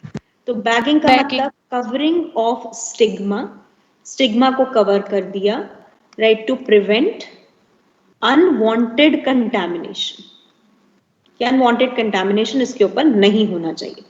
तो I do the bagging, right? अब जब ये मेच्योर हो गया स्टिग्मा मेरे पास, इसके एग बन गए, उसके बाद मैंने डी बैगिंग किया, बैग को हटाया and dusting of the pollen. कौन से पोलन? जो हमारे डिजायर्ड पोलन थे, right? Right, dusting of the desired pollen, right? जब मैंने पोलन, हाँ, पोलन यहाँ डाल दिए, वापस से मैंने इसे रीबैग कर दिया, क्या फिर से कोई कंटामिनेशन ना हो जाए, right? We will wait for the task of the fertilisation, right? Fertilisation के बाद सीड प्रोड्यूस हुए, हमने कहा seed development will occur and ultimately we have the generation to be formed as the progeny called F1 generation, right? हमने नाम दिया इसे F1 generation, F1 generation as फिलहाल 1 generation, right? और हमने F1 generation कैसे बनाया है बच्चा? This process is called as heterosis or called artificial hybridization or called cross hybridization or also called crossing. आपको ये सब words मिल सकते हैं एग्जाम में, इनमें से कोई भी, right? And ultimately we finally lead to the progeny formation which is the F1 generation. concept समझ आया सबको बच्चा? Yes, how the process will occur? Yes, right? yes. अब जो F1 generation बनी है, इस F1 generation का अब हम क्या करते हैं? Self pollination of F1 generation. F1 generation का self pollination, that is selfing. मतलब, right, हम क्या करेंगे? F1 के पोलन को किससे क्रॉस करा देंगे? F1 के ही एग के साथ। Complete, right? अगर सेल्फ पॉलिनेशन करा तो अब जो जनरेशन बनी आगे, उसको नाम क्या दे दिया? F2 generation.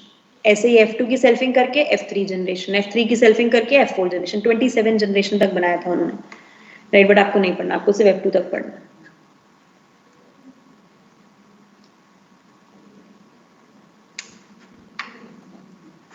Completed everyone? Yes, ma'am. Concept क्या? हाँ जी मैम, ये जो हमारे पास पी प्लांट 1 और पी प्लांट 2 है, ये भी तो मैम कभी जनरेशन बने होंगे ना, तो इनके बीच में क्यों नहीं हुआ मैम सेल्फ? इनके बीच में हमने क्रॉस कराया। हम कराना ऐसा चाहते हैं ना, this is our protocol, we want the cross pollination. वो भी समझ आएगा क्यों करा रहे हैं वैसे। Okay ma'am. राइट, हाँ जी, रोल डाउन करते हाँ एक मिनट, एक सेकेंड, मैं इसको छोटा कर देती हूँ ना तो आपको पूरा विजिबल हो जाएगा एक सेकेंड। हाँ जी बोलो बच्चा, ये सब ना मैम इसमें मतलब क्रॉस पॉलिनेशन को कराया गया था और सेल्फ पॉलिनेशन को डिस्करेज किया गया था। नहीं कर रहे हैं, आगे F1 में कर रहे हैं। सिर्फ पहली जनरेशन में क्रॉस किया, उसके बाद आगे 27 जनरेशन तक हमने सेल्फ ही कराना, क्रॉस कराने मैम F1 जनरेशन के बाद जो सेल्फ पॉलिनेशन कंटिन्यूअसली कराया जाता है, उसकी वजह से ये बात मेक श्योर हो पाती है ना कि आने वाली जनरेशंस जो है वो प्योर लाइन बन जाए और स्टेबल रहे। हाँ बिल्कुल, बट ये लाइन अभी 2 मिनट रुको, ये अभी मैं मोनो हाइब्रिड कराऊंगी, समझ आ जाएगा। 2 मिनट नहीं 10 मिनट, मोनो हाइब्रिड फिर शुरू करेंगे। Okay ma'am. फाइन एवरीवन, यहाँ तक कंप्लीटेड बचा? Yes ma'am. Yes ma'am. पूरा कंसेप्ट यहाँ तक, चलो अब आ जाते हैं एक्सपेरिमेंटल सेटअप पे, फिर स्टार्ट करते हैं इसका monohybrid cross, first cross. Note हो गया ना बच्चा सबका? Completed everyone? Yes ma'am. Yes ma'am. और साथ साथ ये ना रिवाइज करते रहना है, ये नहीं कि ये अभी की क्लास के बाद सीधा सैटरडे रिवाइज हो नेक्स्ट, राइट? क्योंकि अभी तो जैसे अभी तो स्टार्टिंग वाली क्लास है, आगे की क्लास में तो क्वेश्चंस होंगे and I give you question for homework as well, assignment दूंगी मैं, तो वो असाइनमेंट मेरे को 1 वीक के अंदर मिलेगा नेक्स्ट टाइम आपसे, राइट? तभी जेनेटिक्स की प्रैक्टिस भी हो पाएगी और कंसेप्ट याद भी रहेंगे, राइट? और क्लियर भी रहेंगे। और बच्चा ये सिर्फ मेडिकल के हिसाब से मत पढ़ना चैप्टर, ये चैप्टर मैंने पहले भी कहा था आपको, जेनेटिक्स एंड मॉलिक्यूलर बायोलॉजी, ये दोनों चैप्टर आगे अपने फ्यूचर स्टडीज के हिसाब से पढ़ना, राइट? Now experimental setup. अब एक्सपेरिमेंटल सेटअप में मेंडल ने सेलेक्ट किया पी प्लांट को, राइट? और पी प्लांट को जब उन्होंने सेलेक्ट कर लिया कि ठीक है this is being the one, जब हमने पी प्लांट सेलेक्ट किया तो पी प्लांट में कोई तो कैरेक्टर सेलेक्ट किए होंगे ना, पी प्लांट को सेलेक्ट किया as 14 different varieties, 14 different varieties को इन्होंने निकाला, right? 14 different varieties. Why?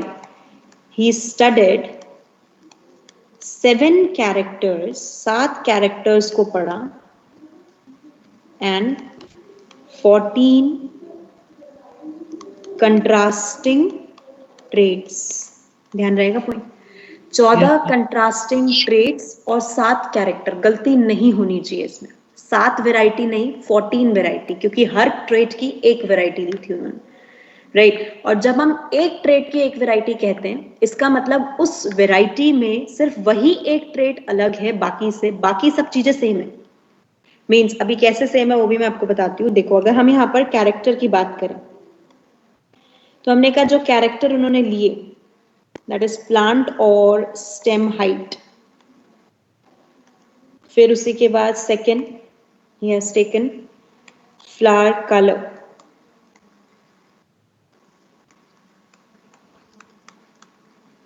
Flower position,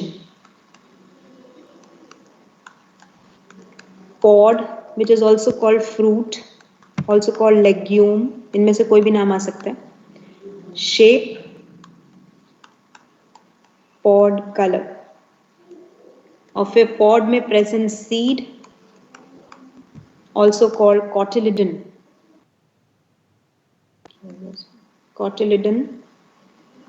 shape and seed color। तो ये 7 कैरेक्टर्स उन्होंने लिए, राइट? अब हर कैरेक्टर के 2 कंट्रास्टिंग ट्रेट, क्योंकि उन्हें 2 ही मिले and he was very lucky that he find very less number of the contrasting trait, ज्यादा मिलते तो कंफ्यूजन बढ़ती, राइट? तो अब क्या, फटाफट मुझे बताते जाओ डोमिनेंट और रिसेसिव के हिसाब से क्विकली। Ma'am tall is tall dwarf, next flower colour के अंदर वॉयलेट फ्लावर कलर में वॉयलेट डोमिनेंट और recessive white. Position ma'am axial dominantly और terminal dwarf. Round, dominant, and No, it's pod shape. Inflated and constricted dwarf थे। Correct, right. Inflated और constricted, जो हम देखते नहीं है मटर जो होता है, मटर का छिलका फूला हुआ होता है, पिचका हुआ होता है, वैसा ही। Yes right. Pot colour green ma'am dominant था green और and yellow recessive. green dominant। Correct. Green and next yellow. Ma'am नई राउंड आवाजें भी सुनाई दे मुझे बीच में। Round and wrinkled. Ma'am Round and wrinkled. Round Round dominant and ma'am और round एक and wrinkled. Correct. Next ma'am yellow green. Yellow and green. yellow and green। Recessive. yellow dominant, green recessive। Fine. Yes, अब ma'am. ये जितने भी है ना, इसका by convention we will take कि हम डोमिनेंट को जो है कैपिटल से लिखते हैं, रिसेसिव को हम स्मॉल से लिखते हैं। This is just by convention order, we have to take it, right. And ये जो हमने यहाँ पर लिए हैं बच्चे, राइट, इनके क्रोमोसोम नंबर भी हैं, वो मैं आगे आपको पढ़ाऊंगी जब सटन एंड मोरी के एक्सपेरिमेंट पे आऊंगी, राइट। अभी इसके अंदर हमने ये जो 7 कैरेक्टर और 14 ट्रेट लिए, इसका मतलब लेट अस सपोज अगर मैं क्रॉस कर रही हूँ स्टेम हाइट के लिए, तो मैं जो 2 प्लांट लेके चलूंगी ना, एक टॉल होगा एक ड्वार्फ होगा, बाकी के फीचर दोनों के सेम होंगे, दोनों में वॉयलेट कलर फ्लावर होगा, दोनों में एक्सेल पोजीशन पे फ्लावर होगा, दोनों इन्फ्लेटेड होंगे, दोनों में ग्रीन कलर का पॉट बनेगा, येलो कलर का सीड बनेगा और दोनों राउंड होंगे, या इनमें से कंट्रास्टिंग, दूसरा ले लो रिसेसिव। मीन्स बाकी के कैरेक्टर सेम होने चाहिए, आपको वेरिएशन एक ही में चाहिए। जैसे हम कहते हैं ना वेरिएबल एक में चाहिए, बाकी सब कांस्टेंट चाहिए वैल्यूज, तो सेम उसी तरीके से हमें लेके चलना है, करेक्ट, राइट। अब इसे एक्सपेरिमेंटल सेटअप के बेसिस पे, इन्हीं कैरेक्टर्स के बेसिस पे, राइट, मेंडल ने स्टार्ट किया experiment, and the first experiment said to be monohybrid experiment और the monohybrid cross. Ma'am excuse me. हाँ जी बेटा। मैम आपने वो क्यों लिखा है 14 डिफरेंट वेराइटीज? 14 वेराइटी होगी ना, 14 ट्रेट्स हैं, तो एक वेराइटी में एक ट्रेट मिलेगा ना आपको। तो मैम वो वेराइटीज और ट्रेट्स मतलब एक ही चीज है क्या? वेराइटी इज इन प्लांट की एक वेराइटी, स्पीशीज की variety. Pisum sativum is a species ना, राइट। Yes. उसमें से उसकी वेराइटीज कितनी है? तो 14 वेराइटी इन 7 ट्रेट के बेसिस पे, 7 Okay, कैरेक्टर के बेसिस पे, सॉरी 7 कैरेक्टर के बेसिस पे। Yes ma'am. ठीक है, आप समझ आ गया point. Now monohybrid cross, a cross which takes single character study, जिसमें हम एक कैरेक्टर को पढ़ेंगे। ये डेफिनेशन ही मैंने लिखी है, राइट। नेक्स्ट क्लास में डाइहाइब्रिड करने के बाद इसी डेफिनेशन को we will take it as wrong, right, लेकिन मेंडल की ये डेफिनेशन जो हमें करनी है, राइट। तो monohybrid experiment single character study अभी के लिए, राइट, कि हम एक कैरेक्टर को पढ़ेंगे, इसका मतलब हम एक कंट्रास्टिंग पेयर ऑफ ट्रेट को पढ़ने वाले हैं, right, among the generations. Complete हुआ यहाँ तक का point, that is the monohybrid experiment of cross. अब इसमें मैंने सबसे पहले लिया बच्चे प्योर लाइन पेरेंट को। I selected the plant A as male. Bye convention Mendel के एक्सपेरिमेंट में मेल को फर्स्ट लिखा जाता है और मेल को डोमिनेंट ट्रेट दिया जाता है, right. This is just by rule, we have to follow this, right. And plant B is being taken as female with the recessive trait हम लेंगे। यही चीज उल्टी कर देते हैं मॉर्गन में, ठीक है, राइट। तो प्लांट A जो मेल लिया, इसमें मैं प्लांट हाइट के बारे में पढ़ रही हूँ, जो सबसे कॉमन एक्सपेरिमेंट है इसका, दैट इज द डोमिनेंट। हमने यहाँ पर मेल पेरेंट लिया है और डोमिनेंट मेल पेरेंट मेरे पास क्या है? Tall, because I know that the tall is dominant, right. And another one recessive female parent, right. हम मेंडल में वाइल्ड टाइप और म्यूटेंट टाइप नहीं लिखते।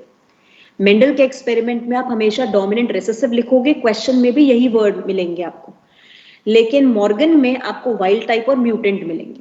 मीनिंग सेम है, कोई डिफरेंस नहीं है, राइट, बस नेमिंग अलग अलग थोड़ी कर रखी है, right. Ma'am recessive female parent as dwarf. हाँ जी बेटा। मैम ये बाई कन्वेंशन है कि जो मेल प्लांट होगा वो डोमिनेंट होगा हाँ जी, और जो फीमेल है वो रिसेसिव। बिल्कुल, Mendel has taken that experiment. Change नहीं कर सकते क्या? बिल्कुल नहीं कर सकते, रेसिप्रोकल क्रॉस हो जाएगा। फैक्टर्स उसने उन्होंने टर्म किस लिए ली थी? कैरेक्टर के लिए? अभी फैक्टर पे आई नहीं, अब आऊंगी तो बताऊंगी आपको। फैक्टर जीन्स को बोलते हैं ना? हाँ मैम। हाँ जी। एक कैरेक्टर को छोड़ के बाकी सबके रिस्पेक्ट में ये क्रॉस जो है वो प्योर लाइन है ना? नहीं नहीं, प्योर लाइन किसी के रिस्पेक्ट में नहीं है, सिर्फ एक कैरेक्टर के लिए प्योर लाइन रखा हुआ है, बाकी के कैरेक्टर को मैं पढ़ ही नहीं रही। Okay ma'am. बाकी के कैरेक्टर को I take it as constant कि दोनों में सेम होने चाहिए बस। उसमें ma'am. प्योर लाइन हो, हेटेरोजाइगस हो, कोई भी हो, मुझे कोई मतलब नहीं है। ठीक है, ma'am. Right. Now see everyone, अब जब मेंडल ने एक्सपेरिमेंट किया तो मेंडल ने इस एक्सपेरिमेंट के टाइम पे अपना सबसे पहला प्रिंसिपल दिया, which is called principle of paired factor. Right, the first principle. Mendel के 4 प्रिंसिपल्स हैं, राइट। लॉ तो उनके हिसाब से बाद में बने थे, क्योंकि लॉ तब बनते हैं जब चीज प्रूव हो जाती है, right, but he was not able to prove them, right. That's why उनके टेन्योर के हिसाब से कोई लॉ नहीं है, उनके हिसाब से 4 प्रिंसिपल्स हैं। बाद में हम वो 3 लॉज मैं आपको बताऊंगी, जो भी मैं बता ही दूंगी लॉ के नाम से भी, बट पेयर्ड फैक्टर को लॉ नहीं बनाया गया, क्योंकि फैक्टर बाद में कंसिडर नहीं किया गया, बाद में जीन कंसिडर किया गया। अब प्रिंसिपल ऑफ पेयर्ड फैक्टर क्या था? मेंडल ने कहा एवरी कैरेक्टर, हर कैरेक्टर कंट्रोल होता है, is controlled bye a paired factor. एक पेयर्ड फैक्टर के थ्रू या पेयर ऑफ फैक्टर के थ्रू कंट्रोल होता है। एक्चुअली मेंडल फैक्टर को जीन अलील में डिफरेंशिएट नहीं कर पाए थे, क्योंकि उस टाइम पता नहीं था। तो he just said that a character is controlled by paired factor, right? That paired factor can be capital T, capital T, small t, or small t, right? And a factor के पास क्या present है? Pair of contrasting units. अब वो contrasting unit factor के पास कौन सी है? capital T या फिर small t. अब समझ आया पहला means principle? Clear? Right? तो जो आप जीन कह रहे हो ना बेटा, वो यहाँ पर हम paired factor कहते हैं, और जो अलील है वो कंट्रास्टिंग यूनिट है हमारे पास। Now got the point everyone, right? अब मेंडल ने जब टॉल दिया, और क्योंकि मुझे प्योर लाइन लेना है, तो I have to take it as capital T cross with small T. मैंने क्रॉस किया इसका। अब क्वेश्चन ये आया, अगर मैं इसकी सेल्फिंग करती बेटा, तो कैपिटल टी मिलता, स्मॉल टी की सेल्फिंग करती, स्मॉल टी मिलता। ठीक है, राइट? इसका मतलब अगर मैं सेल्फिंग करती तो क्या कभी मुझे कोई अलग रिजल्ट मिल पाता? No. No, ma'am. No, ma'am. Yeah. मेरा थोड़ा नेटवर्क चला गया था, रिपीट कर दो एक बार। Once again we say pure line parent हमने factor. लिया।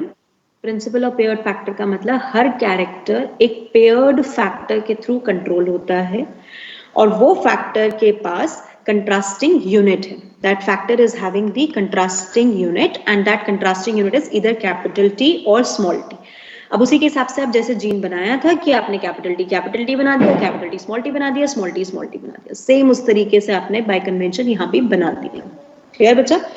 राइट। अब मैंने अगर प्योर लाइन लिया बेटा, तो capital T, small T, right? तो अब अगर मैं इसमें बेटा इसका क्रॉसिंग ना कराती, राइट अश्विनी, एक डाउट क्लियर हुआ बच्चे? तो अगर मैं सेल्फिंग कराती तो कभी भी मुझे एक नया ट्रेट नहीं मिल पाता, एक नई जनरेशन नहीं मिलती। That's why I have to go for the crossing. Fine, इसीलिए मुझे यहाँ पर क्या करना पड़ा? Cross hybridisation. Clear everyone now? अब अगर बच्चे मैंने क्रॉस हाइब्रिडाइजेशन किया, तो पहले क्या करूं इसमें? फर्स्ट स्टेप क्या कर दूं इसके अंदर? गैमेटोजेनेसिस।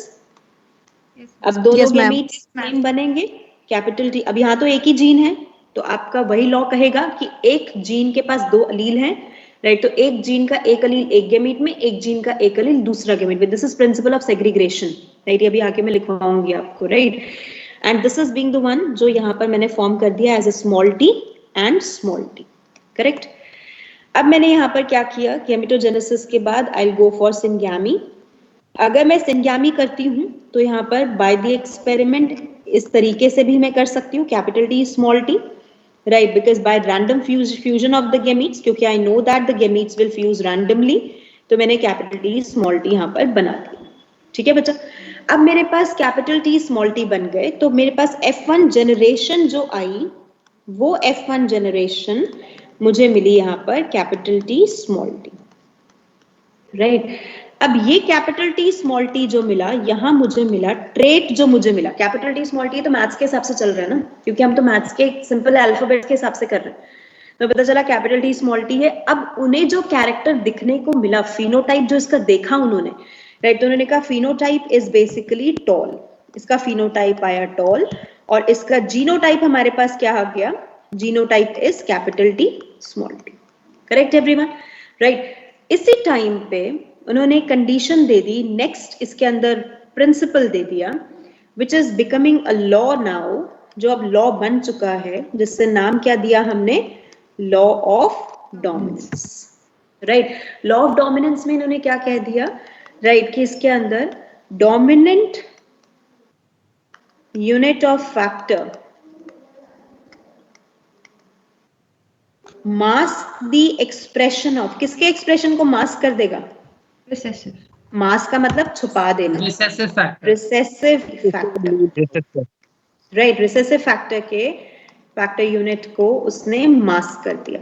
इसका मतलब there is the expression of dominant trait express करेगा बाय हेट्रोजाइगस इंडिविजुअल। अगर इंडिविजुअल हेट्रोजाइगस है तो उस हेट्रोजाइगस इंडिविजुअल से हमें पता चल गया कि ट्रेट कैसा मिलेगा हमें, dominant. Got this point everyone? दो प्रिंसिपल्स, दो लॉ क्लियर हो गया, दो प्रिंसिपल्स इन वन लॉ जो उनका फॉर्मुलेट हुआ, राइट। अब इसी F1 जनरेशन, हाँ जी बेटा। मैम फिर से बता दो, नेटवर्क चला गया। बेटा लॉ ऑफ डोमिनेंस क्या कहता है हमारे पास, कि अगर हमारे पास एक जीन के दो अलील्स हैं तो one Aleel is dominating over another, one allele never allow the working of the recessive allele in front of that, right, showing its own expression. That's why it is called as the dominant trait will appear. Clear? Yes ma'am. Ma'am, हाँ जी ma'am आपने cross hybridisation क्यों कराया था? ताकि हमें ये heterozygous मिल सके। Okay ma'am. सेल्फिंग कराते तो होमोजाइगस ही आता ना। Yes, आगे ma'am. कभी जनरेशन में ट्रेट चेंज मिलता ही नहीं आपको, always it will remain same. Correct? Now the selfing of F1 generation, capital T small t cross with capital T small t. Am I right? यही हम selfing करेंगे। Genotype will be same. Yes, ma'am. Right? एक ही के pollen को उसी के stigma पे हमने डाल दिया। अब कराओ gametogenesis. Are the gametes same or different? Gametes same बनेंगे, different बनेंगे? डिफरेंट। एक के पास कैपिटल टी जाएगा, एक के पास स्मॉल टी, तभी तो हेट्रोजाइगस कह रहे हैं। मीनिंग समझ आ गया हेट्रोजाइगस का ना? Ma'am homozygous dominant, homozygous recessive, heterozygous dominant सब बनेंगे इसमें। हाँ राइट, 3:1, राइट। तो ये हमारे पास आ गया। अब हमने इसका करा दिया यहाँ पर सेल्फिंग एंड फॉर्म कर दिया F2 generation. Now making a RG Punnett invention called Punnett square, right? ताकि Punnett square भी अब याद रहे। On the one side and the topmost side we'll write the male, on the next side we write the female gametes, right? Capital T small t, capital T small t, and making a checkerboard out of it, right? अब हम इसमें fusion कैसे करेंगे, capital T capital T. अच्छा एक चीज याद रखना, राइट, ये चीजें मैंने आपको बताई नहीं क्योंकि आपको शायद पता होंगी। Always while writing we write the dominant allele first, recessive allele next. कभी small t capital T नहीं लिखते, बिल्कुल गलत है अगर लिख दिया आपने तो, राइट। और ये चीजें ध्यान रखना कि आगे जाके ये नहीं होना चाहिए कि नॉर्मल बेसिक्स भी नहीं पता है, राइट। और इसी के साथ गेमीट्स को हमेशा रेक्टेंगुलर या फिर जो है आपका सर्कल में लिखते हैं, राइट। पनेट स्क्वायर बनाते टाइम पहले जीनोटाइप, उसके नीचे फिनोटाइप मेंशन करते हैं, राइट। और अगर एक से ज्यादा जीन है तो complete the first gene then go for the second gene. ऐसा नहीं अपनी मर्जी से अल्फाबेट चल रहे हैं, ABCD पहले लिख दिया फिर स्मॉल ABCD बाद में लिख दिया, राइट। अल्फाबेट नहीं है, इट्स जीन, तो first complete one gene then go for the next gene, right. तो ये चीजें थोड़ी ना ध्यान रखनी है, फाइन।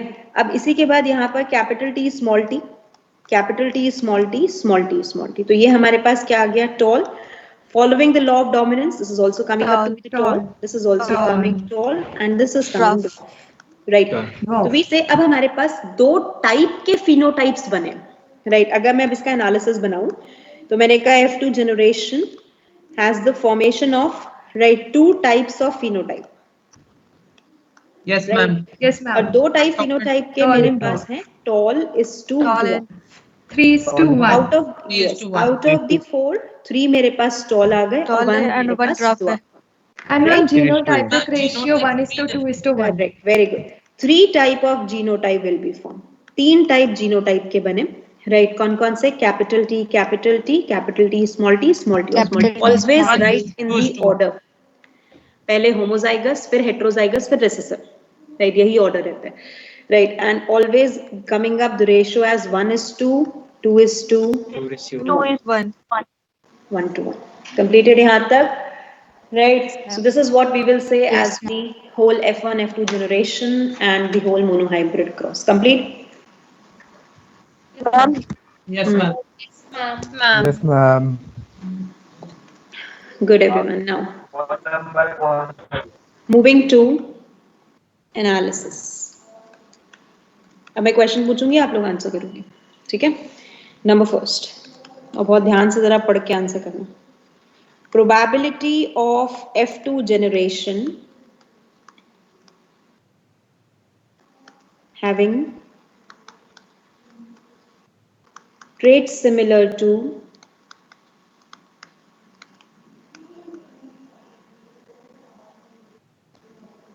dominant parent. 25%, 1/4. 25%. अच्छा, अभी 1/4. Probability is never in percentage. Always tell me in the ratio. Ratio कैसे? Fraction. Fraction में बताओ. हाँ जी, क्या आंसर आ रहा है? Ma'am 1/4. 1/4. Anyone with the another answer? 1/4 is incorrect. Ma'am, 3/4. 3/4. किसने कहा 3/4? इतनी सारी जनता है तो मुझे पता ही नहीं चल रहा.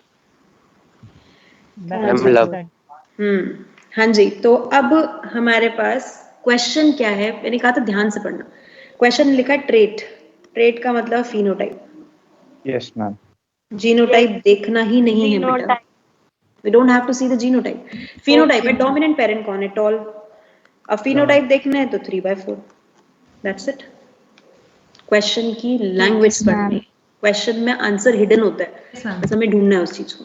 समझ आ गया सबको? मैम ये ट्रेट से मतलब सिंपली पूछ रहा है कि फिनोटाइप कि 4 प्लांट्स में कितने प्रोपोर्शन टॉल के हैं. ये नहीं पूछा किसका मतलब कौन टीटी. जीनोटाइप का कोई मतलब नहीं हमें. नहीं, जब तक जीनोटाइप नहीं लिखेंगे we never write anything related to genotype.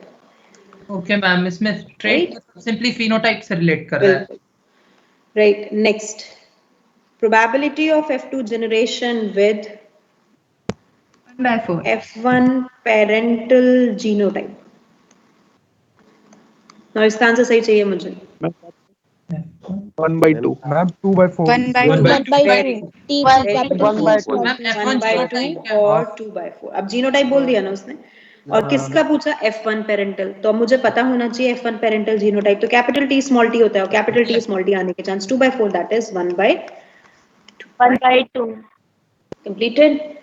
Done. Ma'am अगर ये सिर्फ F1 पेरेंटल के बजाय पेरेंटल होता, हाँ, तो पेरेंटल में लिखता ना डोमिनेंट एरिस. Okay ma'am. राइट, तो पेरेंटल में लिखता था आपका पूरा. Right. Next one,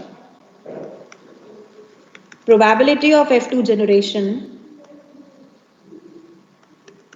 with pure line genotype. Ma'am 2/4. Very good. 2/4. 2/4.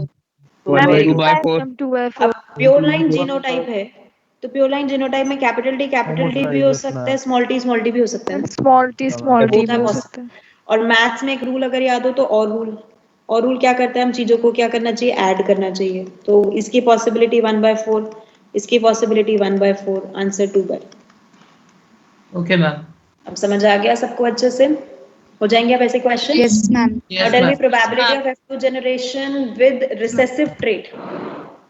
Ma'am recessive 1/4. Ma'am 1/4. Trait पूछ लिया तो recessive का 1/4. Very good. कंप्लीट यहाँ तक. तो mono hybrid cross clear? Yes ma'am. Very good. अब इसी में ही इसके नीचे नेक्स्ट अब एक लॉ कर लें. That is law of segregation, और universal law. Remember guys, Mendel ने 3 लॉ दिए. मेंडल के 4 प्रिंसिपल्स हैं. Principle of paired factor, principle of dominance, principle of segregation, principle of independent assortment. जिसमें से 4 प्रिंसिपल के 3 लॉ बने. एक्चुअली तो 2 ही लॉ बने थे, लेकिन 3 लॉ हमारी एनसीईआरटी कहती है. तो law of dominance, law of segregation, law of independent assortment. Right. तीनों लॉ में से only one which is universally applicable, law of segregation. Law of dominance को हम इनकरेक्ट प्रूफ करेंगे आगे. लॉ ऑफ इंडिपेंडेंट असॉर्टमेंट को हम इनकरेक्ट प्रूफ करेंगे आगे. राइट. लॉ ऑफ सेग्रीगेशन ऐसा है जिसको कोई भी इनकरेक्ट प्रूफ नहीं कर सकता. राइट. तो law of segregation is the universally accepted law defining gametogenesis in diploid organism। ये ध्यान रखना बच्चे, ये कंडीशन है। आप लॉ ऑफ सेग्रीगेशन को मैम मैं हैप्लॉइड में लगाता हूँ तो हम कहेंगे एप्लीकेबल ही नहीं है उसके लिए। क्यों? क्योंकि हैप्लॉइड कभी गैमेटोजेनेसिस करता ही नहीं, और करता भी है तो मियोसिस से नहीं करता। गैमेटोजेनेसिस का सिंपल मीनिंग आता है मियोसिस, मियोसिस से कभी नहीं करता। कैसे करता है? माइटोसिस। ट्रिप्लॉइड मियोसिस करता नहीं, राइट। टेट्राप्लॉइड करा लो, आराम से फॉलो हो जाएगा, ठीक है। तो इसलिए स्पेसिफिकली हम लिखते हैं आपके लेवल पे, और एनसीईआरटी ने लिखा हुआ है इन डिप्लॉइड ऑर्गेनिज्म, तो ध्यान रखना है ये चीज। It's a universally accepted law, right. और क्या डिफाइन करता है? That is during gametogenesis, gametogenesis के दौरान अ gamete must carry one allele of each gene found in organism। याद रहेगा पॉइंट, राइट। तो gamete must carry one allele of each gene found in organism। Clear यहाँ तक, right. तो अब इसी में ही मैं आपको पूछूंगी और आप मुझे बताओगे कितने गैमीट्स बनेंगे अब इसके, ठीक है, right. Capital A, capital A, capital B, small capital, पहले 2 कहीं करो, चलो 3 कहीं करो। हाँ जी, how many number of different gametes? Ma'am 4। बना के दिखाओ कौन कौन से। Tell me the name also, कौन से गैमीट्स बना रहे हो? Ma'am capital A. अब एबीसी को अलग तो नहीं किया ना, एक साथ रखा कि नहीं रखा? Capital B, capital A, small B, मुझे कुछ समझ नहीं आ रहा। वेट, ये 3 है हमारे पास। सबसे पहले ये निकालो कितने जीन है। 3 genes, yes ma'am, 6 alleles, 6 alleles, ठीक है। मींस अ गैमीट हैव, एक गैमीट के पास कितने एलील जाने चाहिए? 3 एलील्स, 3 एलील डिफरेंट जीन, ठीक है, राइट। ये मैंने पहली बार लिखा है, आगे से मैं लिखूंगी नहीं, ये अंडरस्टूड हो जाएगा, आप खुद निकालोगे ये चीज। अब अगर मुझे गैमीट बनाना है तो प्रोबेबिलिटी लगाओ, तीनों को एक साथ डोमिनेंट भेज दो, ठीक है। फिर ए के साथ स्मॉल बी को कैपिटल सी के साथ भेज दो, फिर ए के साथ कैपिटल बी रखो लेकिन स्मॉल सी को भेजो, फिर ए के साथ स्मॉल बी को और स्मॉल सी को भेजो। Is it fine? बन गए 4? प्रोबेबिलिटी मैथ्स वाली लगानी है, यस मैम, ठीक है, right. Yes ma'am. So we have 4 gametes formed by an organism, ma'am, right? हाँ जी, में जो नंबर ऑफ हाइब्रिड्स है वो 2 है ना? हाँ जी, अभी उस पे आऊंगी बेटा, wait.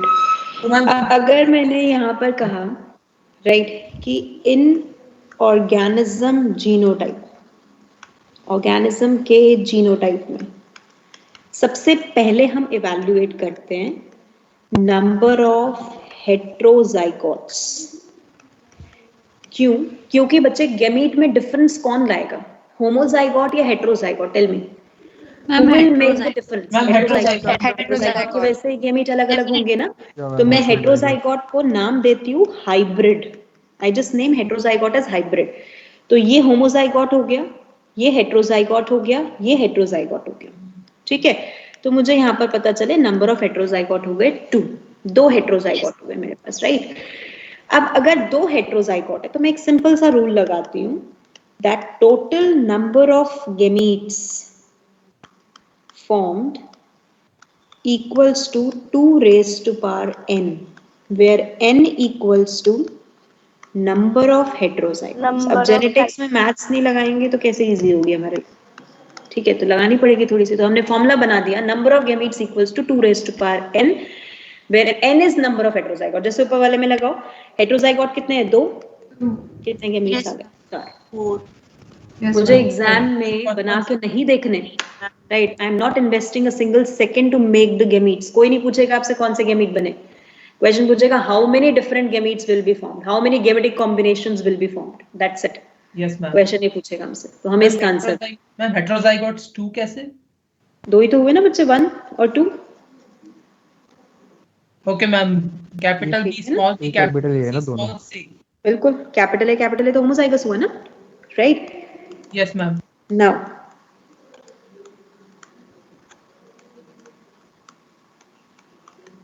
tell me the number of gametes. Ma'am 8। 8 Sure? Yes Yes, ma'am. ma'am. ये मेरे पास कैपिटल एस स्मॉल एस। 2 की पावर 3 होगा मैम। 2 की पावर 3। ये मेरे पास 3 हेटेरोजाइगोट्स और ये वापस से मेरे पास होमोजाइगोट, तो मैंने डायरेक्ट लगाया 2 raised to power 3 8। Yes ma'am. Completed हो जाएंगे वैसे क्वेश्चंस, ठीक है? Yes ma'am. Now moving to the next topic, test cross, back cross, out cross. छोटा सा टॉपिक है, खत्म करेंगे, फिर डाई हाइब्रिड तो अब नहीं हो पाएगा, नेक्स्ट टाइम करेंगे, नेक्स्ट वीक। ये आज जाते ही रिवाइज कर लेना, ठीक है? ये नहीं कि ये अभी जो पढ़ा वो नेक्स्ट संडे तक वापस से उसी स्टेट पे हो जिसमें पहले थे। हम टेस्ट क्रॉस जीनोटाइप पता करने के लिए होता है। Very good. Test cross, out cross, back cross. अब पॉइंट क्या था, जब मेंडल ने एक्सपेरिमेंट किया ना, तो मेंडल ने इन्वेंट किया टेस्ट क्रॉस को। एक्चुअली में मेंडल सेड दैट कि जो F1 जनरेशन आ रही है, उन्हें बाहर से क्या दिख रहा है कि भाई वो टॉल आ रही है, ठीक है? उसकी हाइट उतनी ही है जो डोमिनेंट पेरेंट की हाइट थी। तो अब दिमाग में आया कि यार ये टॉल आ रही है, तो ये टॉल होमोजाइगस है या हेटेरोजाइगस, ठीक है? लॉ ऑफ डोमिनेंस दे दिया हमने, समझ आता है हमें, राइट? हाँ जी बेटा। मैम टेस्ट क्रॉस में किसी पर्टिकुलर प्लांट को जिसका जीनोटाइप अननोन है, उसे एक रिसेसिव पेरेंट के साथ क्रॉस कराया जाता है ना? बिल्कुल बच्चे, वेट अभी पढ़ा लूं मैं पूरा, फिर वो भी क्लियर हो जाएगा ना, राइट? हाँ जी। तो अब हमने कहा बच्चा यहाँ पर कि हमारे पास जो प्रोजेनी आई है, राइट, वो प्रोजेनी जो डोमिनेंट आई है, वो डोमिनेंट किस स्टेट में आई है? और ये मुझे सिर्फ F1 में नहीं पता करना था, मुझे F2 में भी पता करना था, क्योंकि F2 में भी मेरे पास टॉल आ रहे हैं। अब वो टॉल सारे होमोजाइगस आ रहे हैं या हेटेरोजाइगस आ रहे हैं, क्या कॉम्बिनेशन में आ रही है? क्योंकि इट्स जस्ट मैथमेटिक्स जहां पर मैं कॉम्बिनेशन सेट कर रही हूँ, तो मुझे वो कॉम्बिनेशन के बारे में पता करना है कि भाई ये कॉम्बिनेशन है कौन सा, होमोजाइगस वाला कॉम्बिनेशन है या फिर हेटेरोजाइगस वाला कॉम्बिनेशन है। तो हमने कहा ये पता करने के लिए we have to go for something beyond the research, थोड़ा सा आगे जाना पड़ेगा। तो हमने कहा क्या करते हैं, चलो मेंडल ने ये सोचा कि लेट्स डू वन थिंग, कि जो F1 पेरेंट आया ना, जो F1 प्रोजेनी आई ना, इसको डोमिनेंट पेरेंट के साथ कराते हैं। जब F1 पेरेंट को डोमिनेंट पेरेंट के साथ कराओगे, कैपिटल टी स्मॉल टी को कैपिटल टी के साथ कराओगे, कोई फर्क पड़ेगा ही नहीं। M I right? दोनों ही टॉल है ना, तो आगे की प्रोजेनी टॉल ही मिलेगी मुझे। तो मुझे कैसे पता चलेगा ये होमोजाइगस है हेटेरोजाइगस है, राइट? तब मैंने सोचा कि नहीं यार ये गलती हो गई, हम क्या करते हैं, इसको ना रिसेसिव के साथ कराते हैं। क्योंकि अगर मैंने मान लो कैपिटल टी जो आपका F1 प्रोजेनी है, उसको अगर मैंने रिसेसिव पेरेंट के साथ कराया, तो अब मुझे ये कैसे पता चलेगा कि F1 प्रोजेनी होमोजाइगस है हेटेरोजाइगस है? तो I said that let's do कि एक बार इसको होमोजाइगस ले लेते हैं और एक बार इसको हेटेरोजाइगस ले लेते हैं। तो let's do a simple cross out of it. तो अब अगर हमने ये क्रॉस किया तो मेरी सारी प्रोजेनी क्या आ गई, tall, means all are tall, none is the dwarf which will come up, right? जब मैंने इसको किया तो इसने तो 2 अलग अलग गैमीट्स बना दिए, capital T small T, right, very good, and small T. अब अगर मैं इसको ऐसे लेके चलूं बच्चे, तो अगर मैंने यहाँ पर कहा कि this is the Punnett square if I make, right, and I will take capital T small t small t small t, तो मेरे पास यहाँ पर क्या आएगा, capital T small t small t small t, capital T small T and small t. इसका मतलब मेरे पास आ रहा है tall is to dwarf, right, that is 2:2, which come up 1:1. It means 50% population मेरे पास टॉल आ रही है, 50% पॉपुलेशन मेरे पास ड्वार्फ आ रही है। तो मेरे पास डिफरेंस मिला, मुझे पता चला, okay now if I do this, मुझे पता चल जाएगा कि ये मेरे पास होमोजाइगस है या ये मेरे पास हेटेरोजाइगस, किस कंडीशन में प्रेजेंट है, I get to know about it, right? इसी के बेसिस पे मेंडल ने कहा, राइट, कि if F1 progeny is allowed to cross, अगर उन्हें क्रॉस कराया जाए, क्रॉस विद रिसेसिव पेरेंट, और रिसेसिव पेरेंट सेफ साइड पे लेना क्यों जरूरी है, क्योंकि रिसेसिव पेरेंट में पता है कि कभी हेटेरोजाइगस पॉसिबल ही नहीं है, right, we know that recessive parent का एक ही जीनोटाइप मिलेगा, वो भी थ्रू आउट द पॉइंट एक ही रहेगा, राइट, तो कोई प्रॉब्लम नहीं है, हम आराम से कर सकते हैं। तो हमने कहा F1 progeny is allowed to cross with recessive parent. Recessive parent के साथ जब क्रॉस कराया F1 प्रोजेनी को, राइट, तो उस टाइम पे wait 50% of the progeny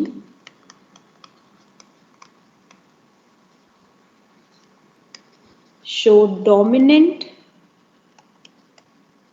and 50% show recessive trait. Then F1 is referred as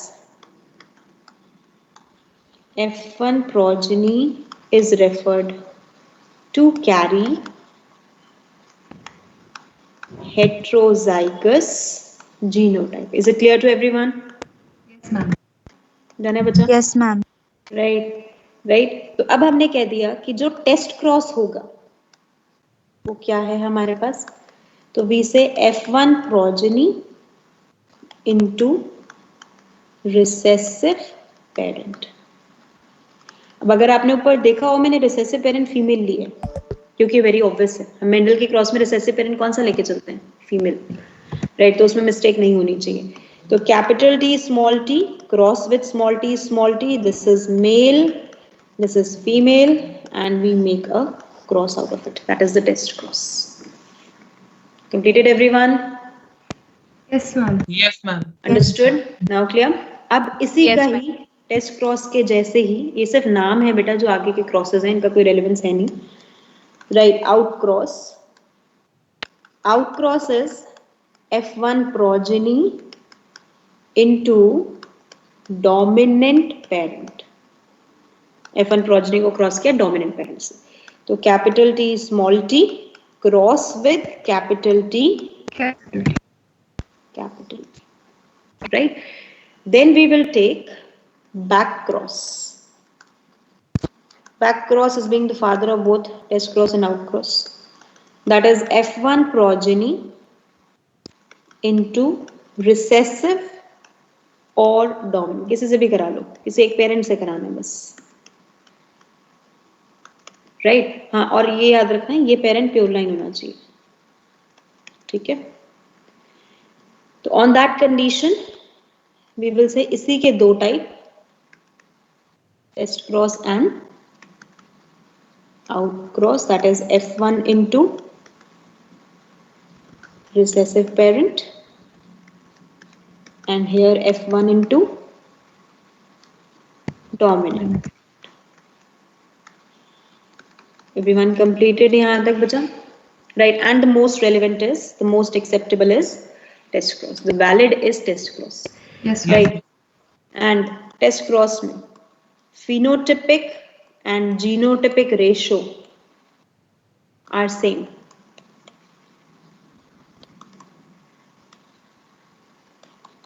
1:1।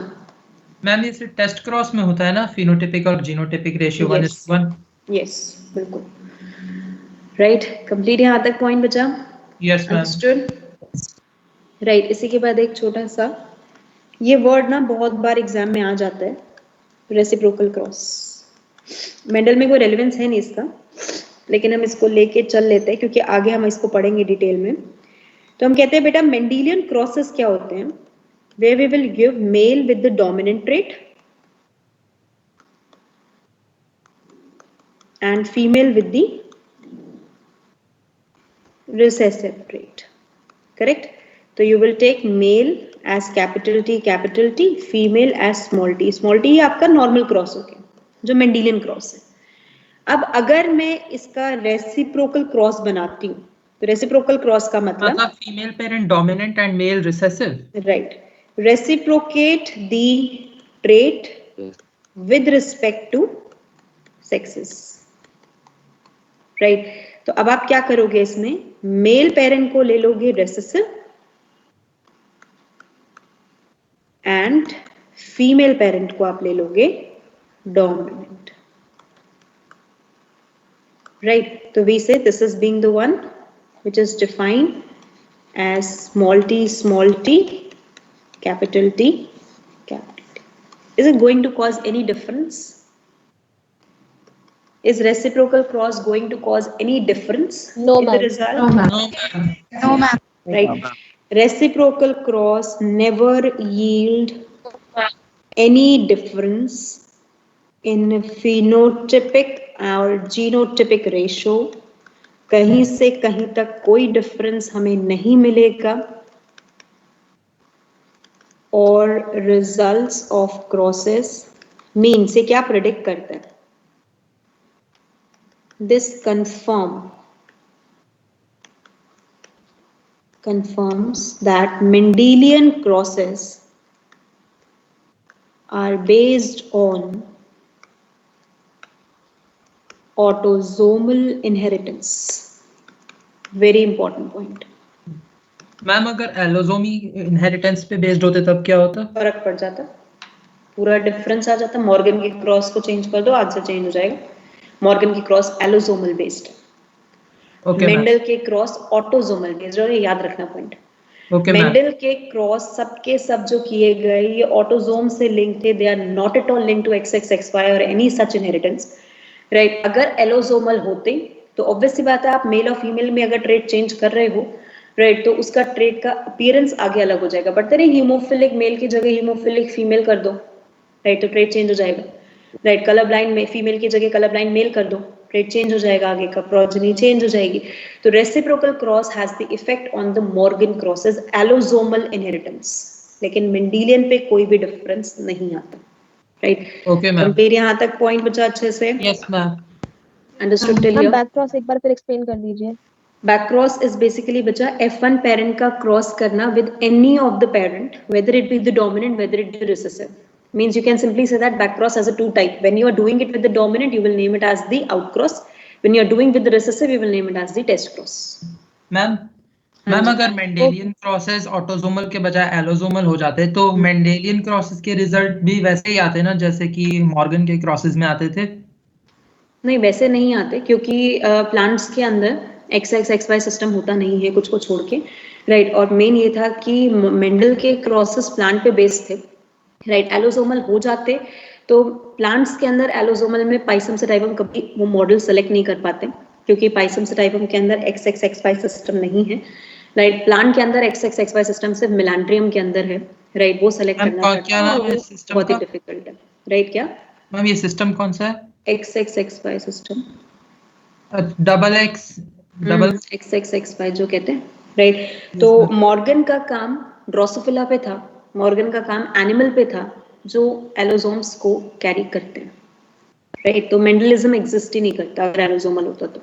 और मैम ये जो डबल वाई वाला सिस्टम है वो सिर्फ मेलांड्रियम में होता है प्लांट्स में? ये आगे पढ़ेंगे बच्चे, don't worry, don't get the information right at incorrect places, will do it. Excuse me ma'am. हाँ जी, एक बार ये लास्ट पॉइंट एक्सप्लेन कर दो।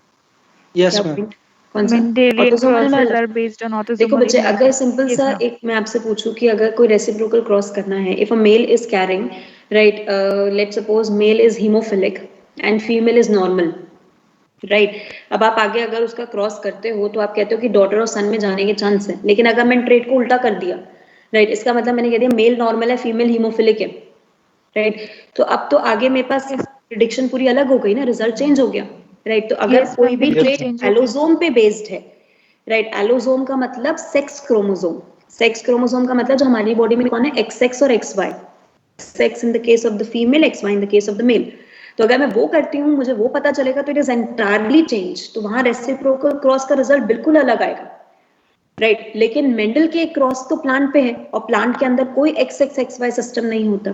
प्लांट में तो आप कैसे करते हो, एंथर डिफरेंशिएशन हो गया तो मेल हो गया, राइट, वहीं पर आपका पिस्टल डिफरेंशिएशन हो गया तो फीमेल हो गया, और प्लस पाइसम सेटाइवम तो वैसे भी बाइसेक्सुअल है, you can not make it as a difference.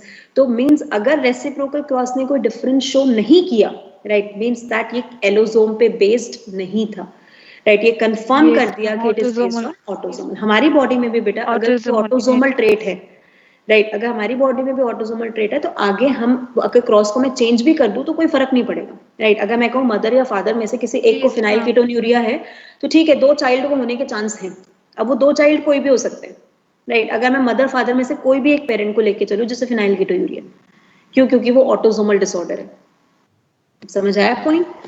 Yes ma'am. Next generation एक बस आखिरी सवाल, मैम एक आखिरी क्वेश्चन था। एक मिनट, पीछे किसकी आवाज थी? मोहम्मद। हाँ बोलो। हाँ जी मैम, इसका मतलब यही है ना कि अगर जैसे ऑटोसोमल है कोई डिसीज, तो इसका मतलब ये है कि हम भले ही चेंज कर दें मेल फीमेल में, मतलब फीमेल वाली तो उसमें कर दें, तो इसका मतलब ये होगा कि चाहे गर्ल हो या बॉय हो, नेक्स्ट जनरेशन में किसी को भी हो सकता है। किसी को भी हो सकता है। Yes ma'am. किसी को भी हो सकता है। Yes ma'am. लेकिन अगर वो एलोसोम पे है तो बिल्कुल फर्क पड़ेगा। कोई डिसीज हम लेते हैं कि एक्स लिंक्ड है, तो अगर वो मेल में जा रही है तो इसका मतलब है चांसेस ज्यादा है कि वो डिसीज्ड होगा। बट फीमेल में जा रही है तो हो सकता है कि वो, अगर दोनों हो गया तो ठीक है, वो डिसीज हो जाएगी। बट एक ही एक्स पे जा रही है तो इसका मतलब वो कैरियर बन जाएगी, है ना मैम? वो आगे बढ़ाएंगे। हाँ, वो रिसेसिव के अंदर होगा, बस डोमिनेंट में नहीं होगा।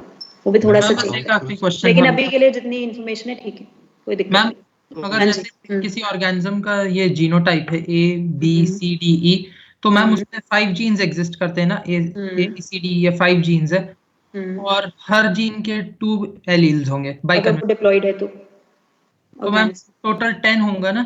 A के 2 एलील्स होंगे, A के 2, B के 2, C के भी 2 और D एंड E के भी 2 होंगे। ठीक है, तो 10 allele 5 gene. Yes ma'am. Ma'am homologous chromosomes वो होते हैं ना जिनमें मतलब एलील सेम होता है लेकिन एलील सेम नहीं होता है, जीन सेम होता है, एलील डिफर कर सकता है। Gene same, allele different. Yes, allele differ कर सकता है। मतलब एक के पास अगर 5 जीन है तो दूसरे के पास भी 5 जीन होंगे, एलील अलग अलग हो जाएंगे। हो भी सकता है, नहीं भी हो सकता। कैन बी नॉन होमोलोगस में जीन ही अलग अलग होते हैं, तो एलील का कोई मैटर ही नहीं है जब जीन ही अलग कर दिए तो। जीन ही डिफरेंट होते हैं दोनों में। बिल्कुल मैम। और कुछ? Ma'am principle of pair factor बता दो। एक एक करके। क्या ma'am? Principle of pair factor बता दो। पेयर फैक्टर वही बच्चे, जीन के पास 2 एलील हैं, ऐसे ही पेयर फैक्टर के पास 2 यूनिट फैक्टर्स हैं। तो यूनिट्स है फैक्टर की। सेम उन्होंने फैक्टर को, जीन को जीन ना कह के फैक्टर का, और यूनिट को एलील ना कह के यूनिट का नाम दिया। मतलब मैम जीन और फैक्टर सेम है? बिल्कुल। और यूनिट और एलील सेम है? ठीक है, बिल्कुल सेम है। मैम जैसे जो हमने आउटक्रॉस कराया था उसका पर्पस क्या था? होमोजाइगस जीन होता है, उसमें हमने एक एलील देखा, जैसे दो कैपिटल है तो उसमें एक कैपिटल ए होगा, लेकिन हम हेटेरोजाइगस कंडीशन होगी तो उस केस में एलील का क्या बोलेंगे? अगर कैपिटल है